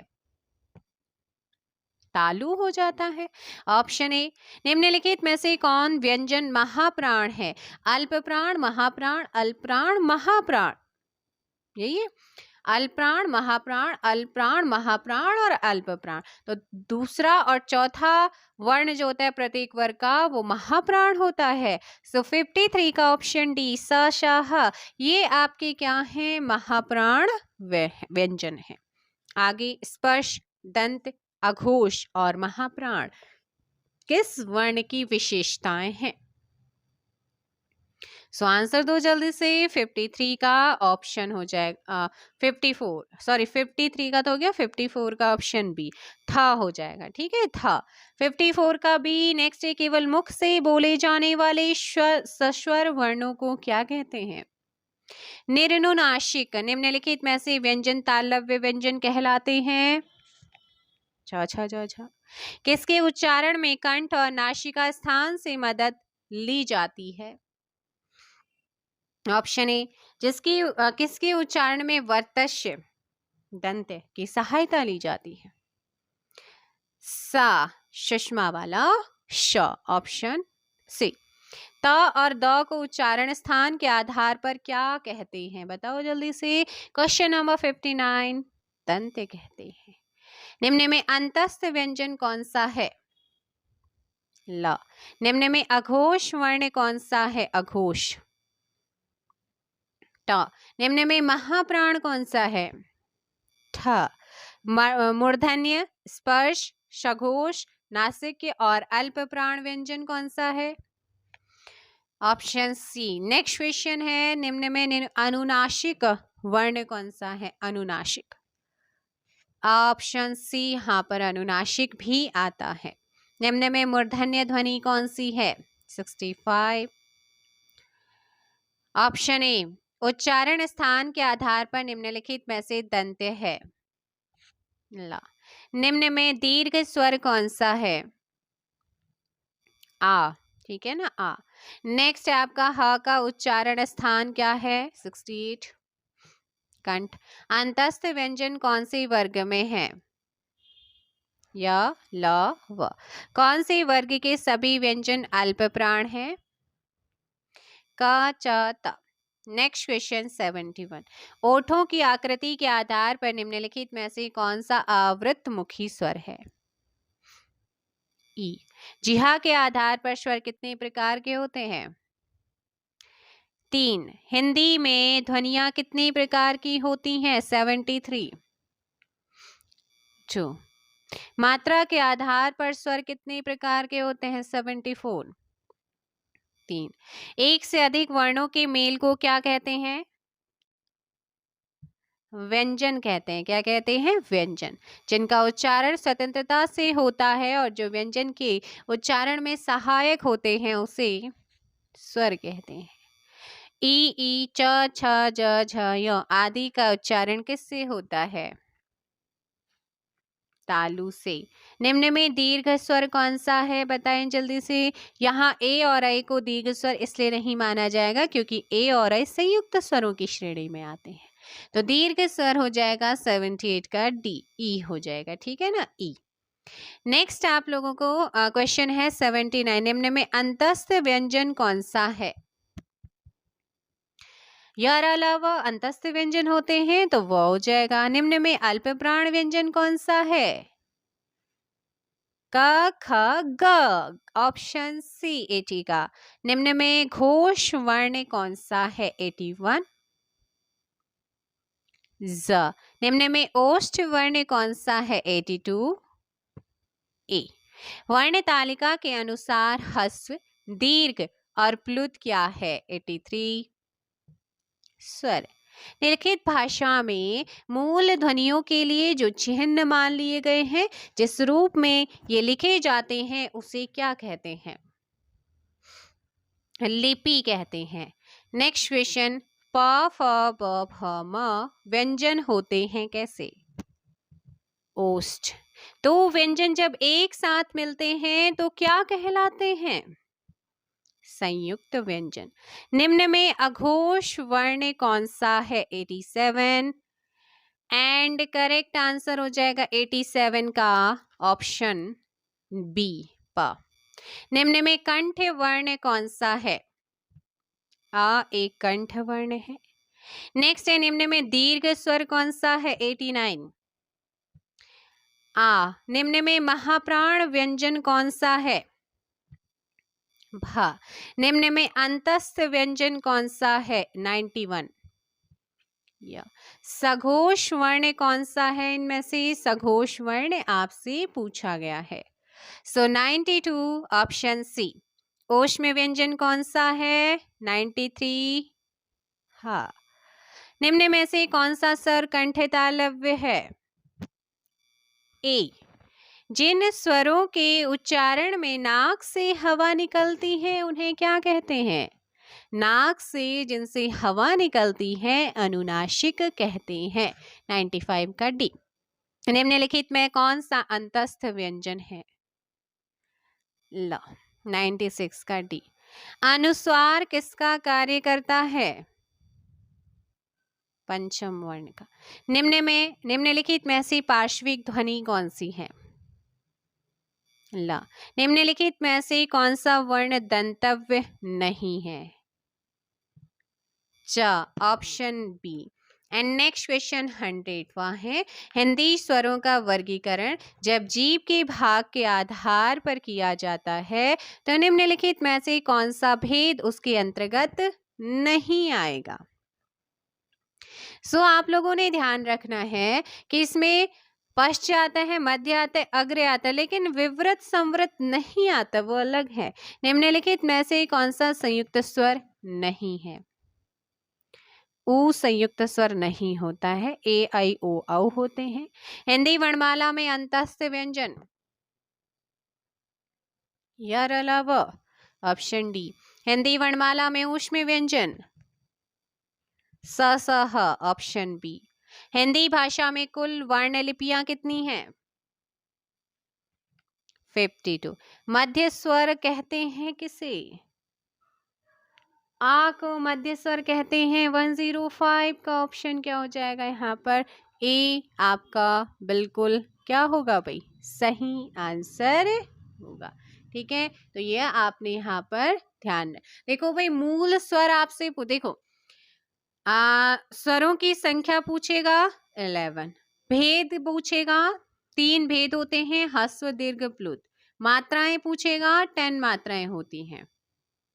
मूल संख्या व्यंजनों की पूछेगा 33 में स्पर्श व्यंजन 25, अंतस्थ 4, उसमें 4, टोटल 33। 33 स्पर्श व्यंजन पूछेगा 25, अंतस्थ 4, ऊष्म 4, संयुक्त 4, द्विगुण 2, टोटल 39। भेद पूछेगा स्पर्श व्यंजन 25, अंतस्थ 4, ऊष्म के 4 होते। और वर्णमाला में टोटल वर्ण पूछेगा तो 52 वर्ण होते हैं। ठीक है, स्पर्श व्यंजन, वर्गीय व्यंजन या उदित व्यंजनों की संख्या आपसे पूछेगा तो आप बोल देना, वहां पर टिक कर देना 25। ठीक है, तो ये था। दीर्घ गुरु या संधि स्वर पूछेगा 7, ह्रस्व लघु या मूल स्वर पूछेगा 4, वहीं आपसे मूल दीर्घ स्वर पूछेगा तो है 3, बड़ा आ, बड़ी, बड़ा ऊ। वहीं आपसे संयुक्त स्वर पूछ लिया उसने तो संयुक्त स्वर में ए आई ओ और औ आ जाते हैं। ठीक है ना? तो ये आप लोगों को ध्यान रखना है। अयोगवाह आपके कौन से होते हैं जिन्हें विसर्ग कहा जाता है? अह और अंग खाली, है ना? तो ये आपके क्या होते हैं जिन्हें अयोगवाह कहते हैं, अनुस्वार आप कहते हैं। आप देखो वे जीभ के आधार पर अग्र भाग में, आगे वाले भाग में दोनों ई, आई और ए और आई आते हैं, 4 आते हैं। मध्य भाग में केवल अ आता है और पश्चिम में बाकी बचे हुए आ जाते हैं। और मुख आकृति के आधार पर स्वरों की संख्या 4 है। समृत स्वर, अर्ध समृत स्वर, विवृत स्वर, अर्ध विवृत। समृत का मतलब होता है कि कम मुख खुले, अर्ध समृत का मतलब होता है थोड़ा सा अधिक खुले, विवृत का मतलब होता है मुख सबसे ज्यादा खुलता है और अर्ध विवृत में थोड़ा सा कम खुलता है। ठीक है, तो ये और ओष्ठ के आधार पर व्रतमुखी और अव्रतमुखी हो जाता है, जिसमें गोलों जब हम वर्ड्स बोलते हैं और जब वर्ड्स बोलते समय क्या हो जाए, जो हमारे होठ हैं वो गोल आकृति ले ले या गोलाकार हो जाते हैं उच्चारण के टाइम पे, उन्हें व्रतमुखी। जिसमें ऊ ओ औ बोल के देखो ये 4 होते हैं, बाकी 6 आपके अव्रतमुखी या अर्ध व्रतमुखी इन्हें कहते हैं। चलो भाई, ये हो चुका है। नेक्स्ट आप लोगों का है, हिंदी भाषा में कुल वर्ण लिपियां कितनी हैं? 104। सी 52। मध्य स्वर आपको पता ही चल गया है आ। निम्न में कंठ वर्ण कौन सा है? तो कंठ, कंठ से जो बोला जाता है आ हा विसर्ग, ठीक है। 106 का है। 107 निम्न में से कौन सा व्यंजन स्पर्श संघर्षी है? ज। आय के उच्चारण स्थान का नाम क्या है? 108 का आंसर बी कंठ तालव्य। श का उच्चारण स्थान तालु हो जाएगा। नेक्स्ट आपका कौन सी ध्वनि महाप्राण नहीं है? ज। भाषा विज्ञान की दृष्टि से ऊ किस प्रकार का स्वर है? पश्च स्वर है। पश्चिम संवृत में आता है। अघोष वर्ण कौन सा है? 112 ए श। व का उच्चारण स्थान दंतोष्ठ। हिंदी वर्णमाला में व्यंजनों की संख्या पूछी गई है। 114 का सी। 33 हिंदी शब्दकोश में छ का क्रम किस वर्ण के बाद आता है? कहा था ना, क और स से मिलकर बना है। Option C. कौन सा उष्म व्यंजन नहीं है? नहीं है बोला गया है कि कौन सा नहीं है? ऑप्शन ए ग। संयुक्त व्यंजन का व्यंजन य बनता है तो ये आपका ज और य से मिलकर बनता है और ज वर्ण के बाद बोला जाता है। वह व्यंजन है, वह व्यंजन क्या है? यर अलावा अंतस्थ। Option A. 119 निम्नलिखित में कौन स्वर नहीं है? त्र नहीं व्यंजन है। छत्र ज्ञ स, तो ये आते हैं संयुक्त व्यंजन में। इनमें से कौन सा संयुक्त व्यंजन नहीं है? प फ आता है आपका स्पर्श संघर्ष। स्पर्श व्यंजन में किस वर्ण का उच्चारण स्थान तालु है? 121 च छ ज झ य। Option D. नेक्स्ट 22 निम्न में कौन सा व्यंजन संघर्षी है? हाँ। निम्नलिखित में से कौन ट वर्ग में नहीं है? ट ठ ड ढ ण त थ द ध, तो आपका 123 का ऑप्शन डी। निम्न में महाप्राण व्यंजन जल्दी से देखो। अल्प्राण महाप्राण, अल्प्राण महाप्राण, अल्प्राण। 124 का आंसर डी। क ख ग घ चौथा वर्ण आता है। निम्नलिखित में से कौन सा संयुक्त स्वर है? बी। प्रत्येक वर्ग का दूसरा और चौथा वर्ण क्या कहलाता है? महाप्राण। ट वर्ग उच्चारण की दृष्टि से किस प्रकार की ध्वनि है? दंत। निम्नलिखित में से कौन सा दीर्घ स्वर है? आ। चा छा जा झा यहाँ का उच्चारण होता है किससे? तालु से।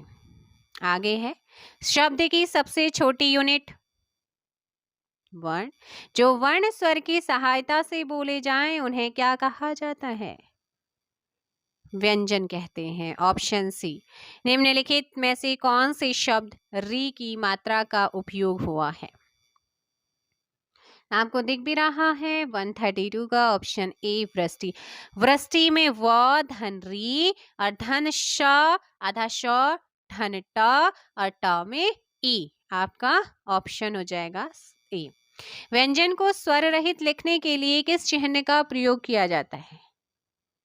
बिना स्वर के, स्वर रहित। ऑप्शन ए हलंत लगाते हैं, ये जो होता है। भाषा की मूल इकाई क्या है? ध्वनि को बोलते हैं मूल यूनिट, है ना। Option D. नेक्स्ट शब्द की सबसे छोटी यूनिट क्या है? देखो भाई क्वेश्चन वहां पर क्या पूछा गया है? क्वेश्चन देखो एक बार फिर से पढ़ना है। भाषा की मूल इकाई। सो भाषा की मूल इकाई पूछेगा तो ध्वनि। शब्द की सबसे छोटी यूनिट क्या है? वर्ण। श का उच्चारण स्थान तालु। वर्णों के कितने भेद होते हैं? 2। वर्णों के समुदाय को क्या कहते हैं? वर्णमाला। निम्न में से कौन सा वर्ण अघोष है? बी का। कौन से शब्द में र व्यंजन नहीं है? मातृभूमि, क्रम, मात्रा, मूर्धा, बी। नेक्स्ट क्वेश्चन है आपका देखो क्रम में क धन र धन अ धन म धन अ, मात्रे भी म धन आ धन त धन रीप धन भ धन उ धन, तो आप इन्हें तोड़ सकते हैं। ये आपका तोड़ रखा है। निम्न में से तालव्य ध्वनि श। स्वर रहित व्यंजन जब स्वर सहित व्यंजन से मिलता है तब क्या कहलाता है? क धन श जैसे बना हुआ है एज एग्जाम्पल, तो क स्वर रहित व्यंजन है, ऑप्शन डी। संयुक्ताक्षर, कौन सा व्यंजन नासिका के द्वारा उच्चारित होता है? प्रत्येक वर्ग के 5 वर्ग हैं, पांचों वर्ग के लास्ट के जो वर्ण होते हैं 5 वर्ण वही होते हैं, ऑप्शन डी है उनमें से। निम्न में से संयुक्त व्यंजन कौन सा नहीं है, आपसे बोला गया है, नहीं है सी। य, जिनका उच्चारण ऊपर के दांतों पर जीभ लगाने से होता है उन्हें क्या कहते हैं? दंत। निम्न में से उसमें व्यंजन कौन से हैं? स 147। स ध्वनि का उच्चारण स्थान क्या है? तालु। ड का उच्चारण स्थान होता है नासिक, 148 का। ट वर्ग में किस प्रकार के व्यंजन है? मूर्धन्य। अर्ध स्वर य और व। घ का उच्चारण स्थान कौन सा है? कंठ। छ वर्ण किसकी युग से बना होता है? कई बार पूछा जाता है क्वेश्चन। क धन श से। स के अंतर्गत आते हैं, तो स किस प्रकार के हैं? ओष्म। निम्नलिखित में से अघोष अल्प प्राण ध्वनि कौन सी है? Option D. निम्नलिखित में असत्य कथन की पहचान कीजिए। सभी विसर्ग घोष है। सभी विसर्ग क्या है? घोष है। ठीक है। नेक्स्ट, निम्नलिखित व्यंजनों में नासिक के व्यंजन, नासिक फिर से ऑप्शन ए हो जाएगा 56 का ए। फ का उच्चारण स्थान फ 57 ओस्ट। नेक्स्ट प फ ब भ है ना, इसमें संयुक्त व्यंजन कौन सा है? 158 डी। हिंदी वर्णमाला में स्वरों की कुल संख्या डी हो जाएगा। नेक्स्ट, अनुनासिक का संबंध होता है 160 नाक और मुख से। कंठ ध्वनि का उदाहरण है क ख क ख ग घड़ा। नेक्स्ट आपका है विराम चिन्ह, आप लोगों को मैंने करा दिए थे यहाँ पर, सो ये पीडीएफ में डाल दूंगी आप लोगों का, मॉर्निंग तक आपको ये पीडीएफ भी मिल जाएगी। ठीक है बेटा। तो ये थे आज के आपके 161 क्वेश्चंस। मैं उम्मीद करती हूँ कि आपके क्वेश्चंस एग्जाम में आपको देखने को मिलेगा, इनमें से एक या दो क्वेश्चन। और अगर इनमें से नहीं भी मिला ना, ये सारे के सारे प्रीवियस है, अगर इनमें से में 1% नहीं भी मिलता है तो BS नेकेजी की जो बुक है उसमें मैंने वर्णमाला कराई है, वहां से 100% आएगा। क्योंकि और कहाँ से आना है, कितना भी करो अब बाहर, कितना बाहर से जाएगा, है ना। तो ये चीज आप देख लीजिएगा। चलेगा, मिलते हैं हम नेक्स्ट वीडियो में। फिलहाल के लिए इतना ही। Thank you so much. Hello everyone, again welcome to my YouTube channel. So मैंने आप लोगों को बताया था कि वर्णमाला करूँगी, तो वर्णमाला का टाइम तो नहीं मिला था, बट हाँ मैं इच्छा से संबंधित कुछ महत्वपूर्ण वाक्यांश मैं आप लोगों को कराने वाली हूँ। जैसे कि मरने की, जो मोस्टली एग्जाम में पूछे जाते हैं, इच्छा से संबंधित हैं और ये एग्जाम में आते हैं। जैसे मरने की इच्छा मुमूर्षा, मरने की, देखो मरने की इच्छा मुमूर्षा, और मरने की इच्छा रखने वाला या मरणासन अवस्था वाला मुमूर्षु। तैरने की इच्छा तितिक्षा, लेकिन इच्छा रखने वाला तितिक्षु। ठीक है, तो ये ध्यान रखना। खाने की इच्छा, तो खाने की इच्छा बुभुक्षा, लेकिन खाने की इच्छा रखने वाला बुभुक्षु, है ना। अगर आपको याद नहीं है तो नीचे अगर आप याद रखना, तो ऊ की मात्रा लग रही है तीनों चीजों में ना। इच्छा तो बुभुक्षा, रखने वाला बुभुक्षु हो जाएगा। आगे है पीने की इच्छा, तो पीने की इच्छा रखने वाला पिपासा, पीने की इच्छा पिपासा, और पीने की इच्छा रखने वाला पिपासु। जानने की इच्छा जिज्ञासा, और जानने की इच्छा रखने वाला जिज्ञासु। युद्ध की इच्छा रखना, युद्ध की इच्छा युयुत्सा, और युद्ध की इच्छा रखने वाला युयुत्सु। मोक्ष पाने की इच्छा मुमुक्षा, और मोक्ष की इच्छा रखने वाला मुमुक्षु होता है। ठीक है, इसके बाद है किसी वस्तु को पाने की तीव्र या उत्कृष्ट या गहरी इच्छा अभिप्सा। किसी वस्तु को पाने की तीव्र या उत्कृष्ट या गहरी इच्छा रखने वाला अभिप्सु। सांसारिक वस्तुओं को प्राप्त करने की इच्छा तृष्णा। जिंदा रहने की इच्छा जिजीविषा, घ्योतो अर्थात जीवों के द्वारा होने वाला दुख आदि भौतिक, धन की इच्छा रखने वाला धनेच्छु, भोजन करने की इच्छा जिगत्सा, पाने की इच्छा रखने वाला लिप्सा और करने की इच्छा चिकित्सा, किसी पर विजय प्राप्त करने की इच्छा रखने वाला जिगीषु होता है। अब आपके क्या होते हैं दिशाएं होती हैं, उनसे भी क्वेश्चन आता है, जैसे कि उत्तर और पूर्व की दिशा को ईशान कोण कहते हैं। ऐसे इसके अपोजिट है आपका साउथ और वेस्ट है, तो साउथ वेस्ट की नृत्य कोण कहा जाता है। ऐसे ही आपका है पश्चिम और उत्तर और पश्चिम, जिसे वायव्य कोण कहते हैं। ऐसे ही है आपका दक्षिण और पूर्व, जैसे आग्नेय कोण कहते हैं। तो आग्नेय कोण पूरब दक्षिण, और ईशान कोण हो जाएगा आपका उत्तर और पूर्व हो जाएगा। पश्चिम और उत्तर, उत्तर या पश्चिम वायव्य कोण हो जाता है, और दक्षिण और पश्चिम हो जाता है नैऋत्य कोण होता है। तो ये कुछ इंपॉर्टेंट आपके लिए थे जो मैंने आपके एग्जाम के पॉइंट ऑफ व्यू से कराए। आई होप सो कि आपको ये इंपॉर्टेंट चीज़ें आपके एग्जाम में हेल्पफुल होंगी। चलिएगा, छोटा सा वीडियो था क्योंकि वर्णमाला का टाइम नहीं मिला था, सो वर्णमाला मॉर्निंग में कराने की कोशिश मैं आप लोगों को कराऊंगी, और यहाँ से क्वेश्चन मोस्टली एग्जाम में आते हैं। Thank you very much. Hello everyone, good evening and welcome to my YouTube channel. So अभी मैं आप लोगों को पत्र लेखन से संबंधित संक्षेपण और पल्लवन जो होता है उससे रिलेटेड कुछ महत्वपूर्ण क्वेश्चंस कराने वाली हूं, जो कि प्रीवियस ईयर किसी न किसी एग्जाम में आपके पूछे गए हैं। ठीक है ना, तो इनको हम कंटिन्यू करेंगे और देखते हैं। फर्स्ट आपका यहाँ पर सबसे पहले तो पत्र लेखन। पत्र शब्द का मतलब होता है एक ऐसा कागज जिस पर कोई बात लिखी या छपी हो, है ना। पत्र एक ऐसा माध्यम होता है जिसके द्वारा व्यक्ति अपने मन के जो भाव होते हैं, विचार होते हैं, उनको दूसरे के सामने प्रस्तुत करता है। ठीक है, अब देखो पत्र के प्रकारों की बात करूं तो पत्र दो प्रकार के होते हैं, दो वर्गों में। एक औपचारिक जिसे फॉर्मल लेटर कहते हैं, एक होता है अनौपचारिक जिसे इनफॉर्मल लेटर कहते हैं। फॉर्मल लेटर यानी कि औपचारिक पत्र वे पत्र होते हैं, उन्हें लिखा जाता है जिनसे हमारा कोई निजी या पारिवारिक संबंध नहीं होता है। ठीक, औपचारिक पत्र में कई प्रकार के पद, जैसे विद्यालय के अवकाश लेना होता है, प्रधानाचार्य प्राचार्य को, प्रशासनिक पदाधिकारियों को, व्यापारियों को, संपादकों को, समाचार पत्र के संपादक हैं, पुस्तक विक्रेता हैं, इनको जो लिखे जाते हैं।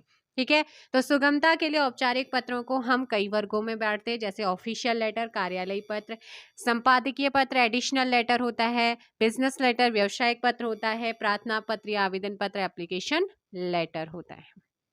औपचारिक पत्र के भाग या अंग में पत्र संख्या या पत्रांक, शीर्षक या कार्यालय, प्रेषक, फिर सेवा में, प्रेषिती, पत्र प्राप्त करने वाले का पद और पता, स्थान और दिनांक, फिर विषय, फिर संबोधन, फिर निर्देश, फिर स्वनिर्देश, अभिवेदन, अभिनिवेदन, फिर हस्ताक्षर, संलग्न सूची, पृष्ठांकन, और ये आपका हो जाता है। और औपचारिक पत्र में क्या होता है, जो हम अपने निजी संबंधियों को लिखते हैं, जैसे अपने माता पिता हैं, भाई बहन हैं, अन्य जो सगे संबंधी हैं, वो आ जाएगा। इसके जो अंग या फिर भाग होते हैं उसमें प्रेषक का पता और स्थान, दिनांक, संबोधन, इसमें विषय नहीं लिखा जाता है। अनौपचारिक पत्र में एक चीज ध्यान रखना, और औपचारिक में हम विषय भी लिखते हैं।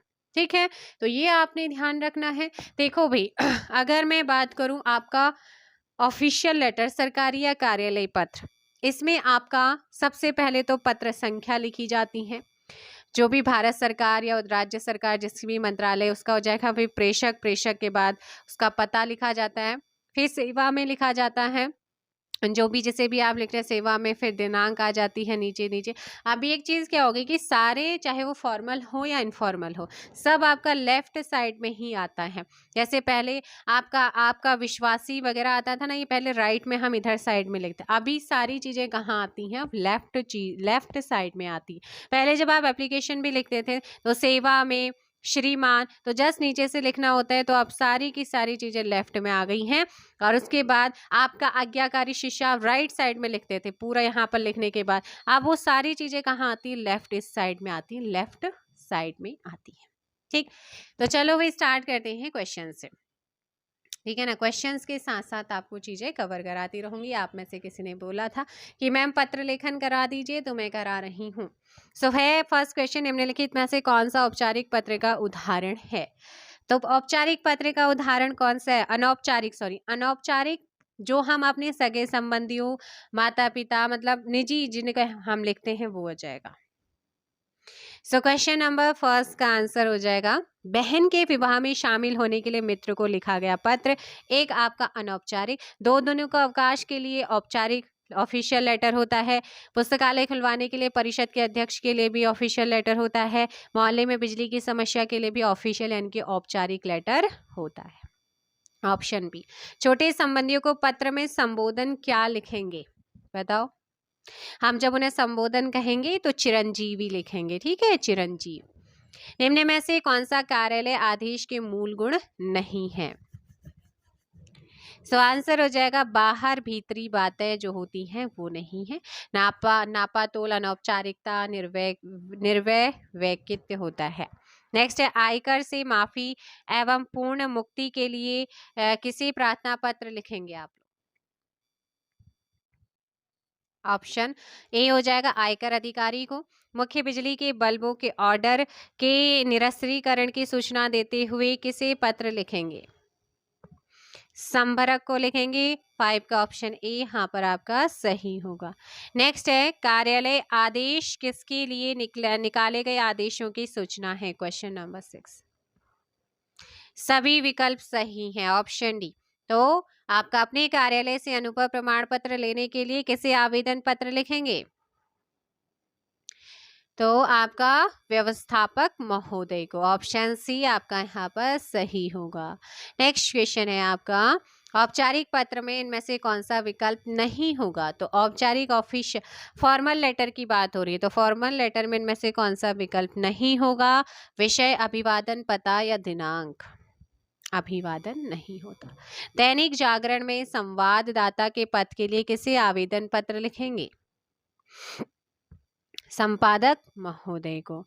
आगे क्वेश्चन है बस स्टैंड के पास आवारा लड़कों के व्यवहार को बताते हुए तथा उनके खिलाफ छेड़खानी के विरुद्ध एफआईआर दर्ज करवाने के लिए किसे आवेदन पत्र लिखेंगे? क्वेश्चन नंबर 10 थाना अध्यक्ष महोदय को। ऑप्शन सी यहाँ पर होगा। नेक्स्ट क्वेश्चन 11 है व्यवसाय संबंधी पत्र में संबोधन क्या होगा? क्वेश्चन नंबर 11 तो महोदय हो जाएगा, 11 का बी। नेक्स्ट है अर्धशासकीय पत्र के संदर्भ में कौन सा गलत है? यह पत्र अन्य पुरुष में लिखा जाता है। बताओ अर्धशासकीय पत्र किसे कहते हैं? फटाफट कमेंट कीजिएगा। अर्धशासकीय पत्र किसे कहेंगे? फटाफट कमेंट कीजिएगा। कहेंगे किसे? क्वेश्चन नंबर 12 का जो सही आंसर होगा ना वो हो जाएगा ऑप्शन बी। क्या हो जाएगा? Option B. यह पत्र अन्य पुरुष में 12 का ऑप्शन बी हो जाएगा। यह पत्र अन्य पुरुष में लिखा जाता है। संक्षेपण मूल पाठ से कितने कम शब्दों में लिखना चाहिए? संक्षेपण मूल पाठ से कितने कम शब्दों में लिखना चाहिए? 1/3 में। 13 का ए। नेक्स्ट है माता पिता द्वारा पुत्र को लिखे गए पत्र में माता पिता द्वारा क्या अभिवादन किया जाना चाहिए? शुभाशीर्वाद। अधिसूचना प्रकाशित होती है। अधिसूचना प्रकाशित होती है किसमें? सरकारी गजट में। Option A. आगे है निम्न में से कौन सा कार्यालयी पत्र नहीं है?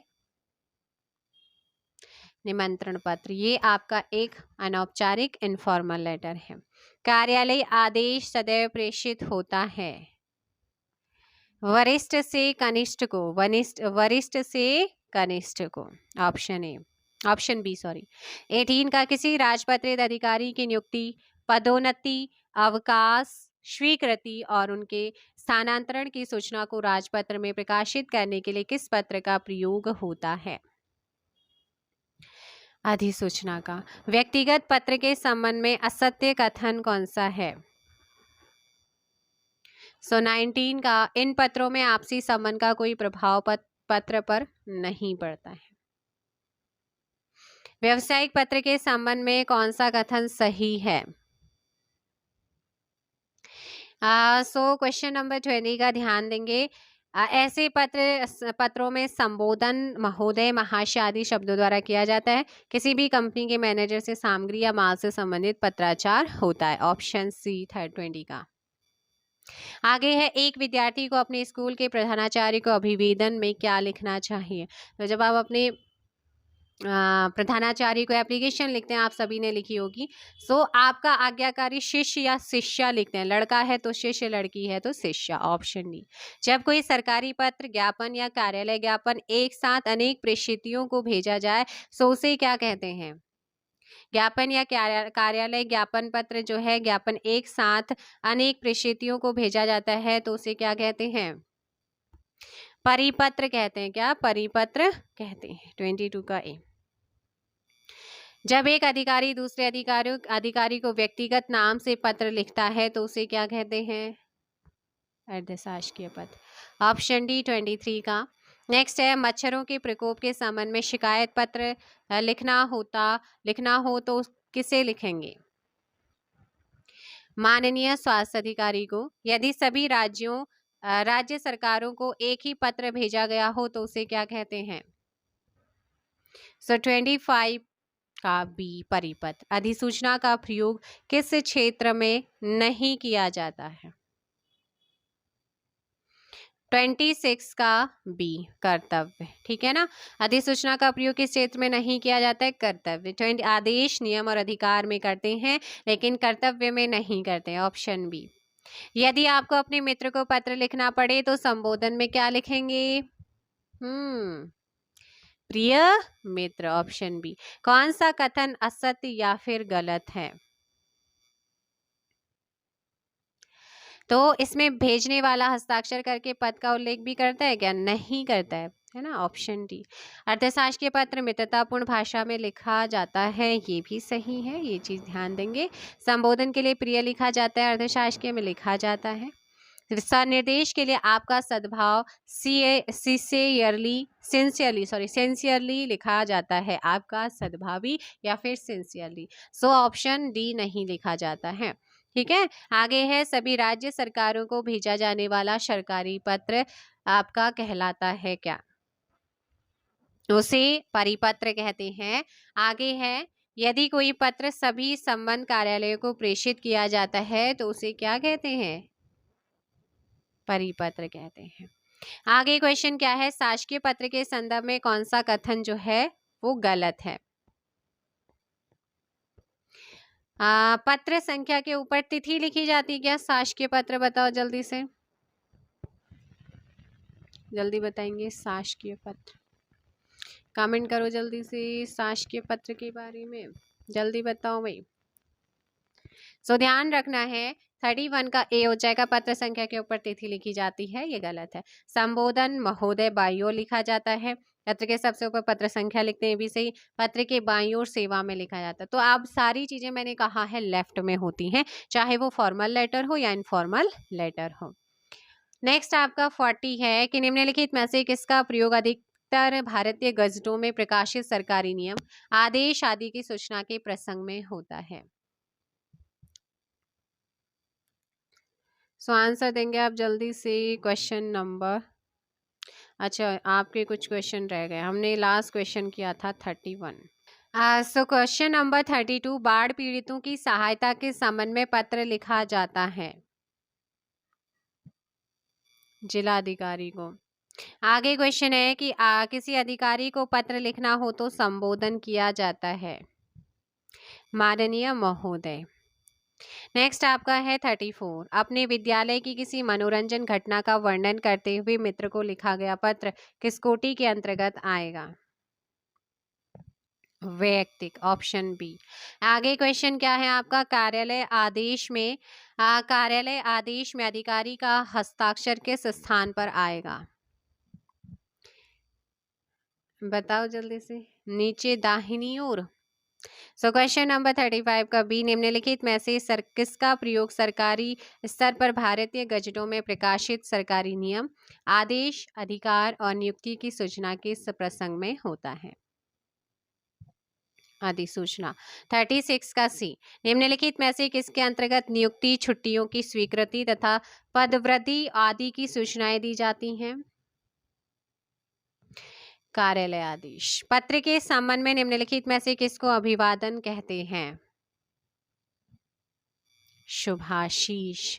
39 नेक्स्ट क्वेश्चन है, कक्षा 10 के छात्र ने अपना अनुपस्थिति दंड माफ करने के लिए प्रधानाध्यापक को पत्र लिखा, उसका यह पत्र किस वर्ग में आएगा? आवेदन पत्र में। नेक्स्ट आप लोगों का यहाँ पर है, निम्नलिखित में से किसका प्रयोग अधिकतर भारतीय गजटों में प्रकाशित सरकारी नियम, आदेश आदि की सूचना के प्रसंग में होता है? अधिसूचना। ठीक है, ऑप्शन ए। नेक्स्ट क्वेश्चन 41, निम्नलिखित पत्रों में अभिवेदन के रूप में लिखा जाता है क्या? भवदीय। ठीक है, पत्रों में भवदीय। वैयक्तिक पत्र किसके मध्य लिखा जाता है? सगे संबंधियों मित्रों के मध्य, 42 का ए। अधिसूचना के संबंध में कौन सा कथन गलत है? इनमें प्रेषक का उल्लेख होता है। नेक्स्ट, शासकीय पत्र में पत्र संख्या के नीचे बाईं ओर क्या लिखा जाता है? जल्दी कमेंट कीजिएगा आप लोग। 44 का ऑप्शन हो जाएगा सी, प्रेषक पदाधिकारी का नाम और पदनाम। नेक्स्ट आप लोगों का सही विकल्प का चयन करें। पल्लवन के लिए डॉट डॉट अपनाई जाती है, हालांकि आपके में नहीं है लेकिन यहाँ पर दे रखा है व्यास शैली। संक्षेपण के लिए जरूरी है कि वो सीधी, सरल, सहज, व्याकरण संबद्ध तथा स्पष्ट भाषा में प्रस्तुत हो। ऑप्शन ए, संक्षेपण में डॉट डॉट का प्रवाह एक आवश्यक गुण है। भाव और भाषा का, पल्लवन में विषय का डॉट डॉट किया जाता है। विस्तार।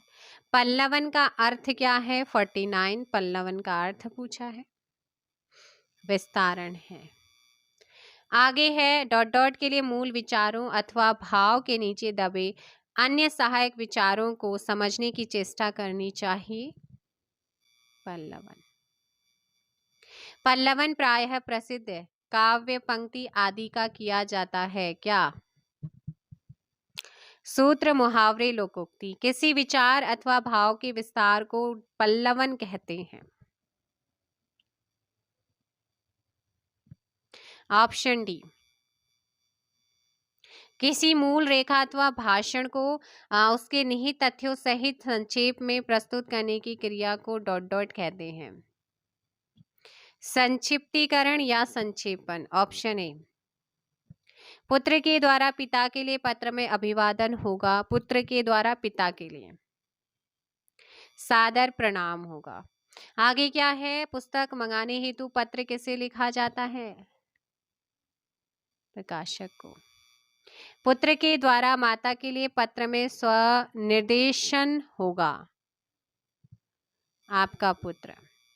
दो अपरिचितों के आपसी पत्र व्यवहार में संबोधन होगा। 57 का बी हो जाएगा महोदय। ठीक है ना, 57 का बी महोदय। प्रार्थना पत्र एवं कार्यालयी पत्र डॉट डॉट की श्रेणी में आते हैं। 58 ऑप्शन हो जाएगा 58 का ए, व्यापारिक पत्र। नेक्स्ट आपका 59 है, अपने से छोटे के लिए पत्र लिखते समय संबोधन होगा। आयुष्मान। 59 का सी ध्यान दीजिएगा, दो अपरिचितों के आपसी पत्र व्यवहार में स्वनिर्देशन होना क्या? भवदीय। Option B. 61 गुरु के द्वारा शिष्य को पत्र में अभिवादन होगा। शुभाशीष। अपनों से बड़ों के लिए पत्र लिखते समय उपसंहार होगा क्या? आपका आज्ञाकारी, आपका स्नेहपात, आपका कृपाकांक्षी। ऑप्शन डी सभी होंगे। संपादक के नाम पत्र में संबोधन के लिए डॉट डॉट शब्द का प्रयोग किया जाता है। महोदय का 63 का ऑप्शन सी होगा। नेक्स्ट आप लोगों का संपादक के नाम में सेवा में किस ओर लिखते हैं? बाईं ओर लिखते हैं। आवेदन पत्र, देखो जब ऐसे लिखते हैं तो यहाँ से बाएं से स्टार्ट करते हैं, राइट में जाते हैं। आवेदन पत्र लिखते समय दिनांक लिखने का निम्न में से कौन सा प्रकार सही है? तो ये 4/9/2016, पहले आपका दिनांक, फिर मंथ, फिर ईयर। आगे है शिष्य के द्वारा गुरु को पत्र में संबोधन होगा। श्रद्धेय गुरुजी। सामाजिक पत्र के अंतर्गत निम्न में से कौन सा पत्र आता है? बधाई पत्र। संक्षेपण को आप क्या कह सकते हैं? 68। एक प्रकार का मानसिक प्रशिक्षण, ऑप्शन सी। आगे है संक्षेपण करते समय किस बात का ध्यान रखना चाहिए? कोई महत्वपूर्ण बात छूटनी नहीं चाहिए। पुत्री के द्वारा माता को पत्र में संबोधन होगा। पूजनीय माता जी, पूजनीय माता जी। नेक्स्ट आपका है समाचार संबंधी पत्र व्यवहार के लिए किसे संबोधित करना चाहिए? संपादक को। अपने सगे संबंधियों मित्रों को लिखे जाने वाला पत्र ... पत्र की श्रेणी में आता है। सामाजिक। 72 का सी। किसी पहले भेजे गए पत्र का उत्तर नहीं आने पर उस विषय में याद दिलाने के लिए लिखा जाने वाला पत्र कहलाता है अनुस्मारक। Option C. 73 का सी एंड 74 विभिन्न प्रकार के सरकारी नियमों, आदेशों, घोषणाओं को तथा राजपत्रित अधिकारियों, गजेटेड के तबादले, नियुक्तियों, छुट्टी पर जाने की सूचनाओं को राजपत्र अर्थात गजट में प्रकाशित करके जनसाधारण तक पहुंचाने के लिए इसका प्रयोग किया जाता है। ऑप्शन ए अधिसूचना, ठीक है ना। 74 का। शासन की ओर से किसी व्यक्ति को या एक विभाग से दूसरे विभाग को भेजे गए पत्र को क्या कहा जाता है? सरकारी पत्र। जब कोई कागज पत्र मूल रूप से प्रेषक को लौटाना होता है तो इसकी आवश्यकता पड़ती है प्रश्नांकन की। आगे यदि किसी सरकारी ऑफिस में पत्र भेजा जा रहा है और उसकी कॉपी किसी अन्य ऑफिस में भेजी जा रही है तो उसे क्या कहते हैं?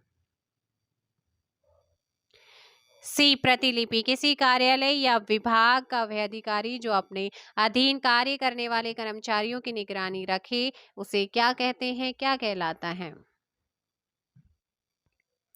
अधीक्षक। Option B. कार्यालयी पत्र के अर्ध सरकारी पत्र व्यवहार इनमें से मुख्यतः किनके बीच किया जा सकता है? इसका आंसर आप कमेंट करके बताएंगे। क्वेश्चन नंबर 79 का आपके लिए है कि कार्यालय पत्र के अर्ध सरकारी पत्र व्यवहार पे इनमें से मुख्यतः किनके बीच किया जा सकता है? फटाफट आंसर दीजिएगा। अर्ध सरकारी में तो आंसर देंगे आप 79 का। कार्यालय पत्रों की भाषा होती है औपचारिक। आगे है पूर्व में प्रेषित पत्र का स्मरण दिलाने के लिए भेजा गया पत्र क्या कहलाता है? अनुस्मारक। अधिसूचना का प्रकाशन कहाँ होता है? राजपत्र या फिर गजट में। नेक्स्ट है परिपत्र किस श्रेणी में आता है? कार्यालय पत्र में आता है। पत्र किस व्यक्ति को लिखा जिस व्यक्ति को लिखा जाता है उसे क्या कहते हैं? प्रेषिती कहते हैं। उसे क्या कहते हैं? पत्र जिसे लिखा जाता है उसे प्रेषिती कहते हैं। ऑप्शन डी आपका यहाँ पर सही होगा, ठीक है ना। तो ये आप लोगों का था भाई क्वेश्चंस, है ना। तो ये चीज़ आप यहाँ पर ध्यान देंगे। इसके अलावा और क्या चीज़ आप लोगों ने ध्यान रखनी है, ठीक है। तो बात करते हैं हम किसकी? अर्ध सरकारी और सरकारी पत्र की। अर्ध सरकारी या शासकीय पत्र, जब एक अधिकारी दूसरे अधिकारी को क्या करता है? जब एक अधिकारी दूसरे अधिकारी को क्या करता है? एक अधिकारी दूसरे अधिकारी को व्यक्तिगत नाम से पत्र लिखता है तो उसे अर्ध सरकारी या अर्ध शासकीय पत्र कहते हैं। सो आई होप सो कि इस क्वेश्चन का आंसर आप मुझे कमेंट बॉक्स में ज़रूर देंगे। तो फिलहाल के लिए हम मिलते हैं नेक्स्ट वीडियो में मॉर्निंग में। अभी के लिए इतना ही। Good night, take care. आपने बोला था कि मैम पत्र लेखन करा दीजिए और मैंने पत्र लेखन आप लोगों को करा दिया है। जितने क्वेश्चंस इसमें आपके दिए हुए थे वो सारे के सारे प्रीवियस ईयर क्वेश्चंस जो किसी न किसी स्टेट के एग्जाम में आपके पूछे गए हैं वो सारे के सारे करा दिए हैं। चलिए आज के लिए फिलहाल इतना ही। और मेरे चैनल पर नए हैं तो प्लीज़ चैनल को सब्सक्राइब ज़रूर कीजिएगा। Thank you so much.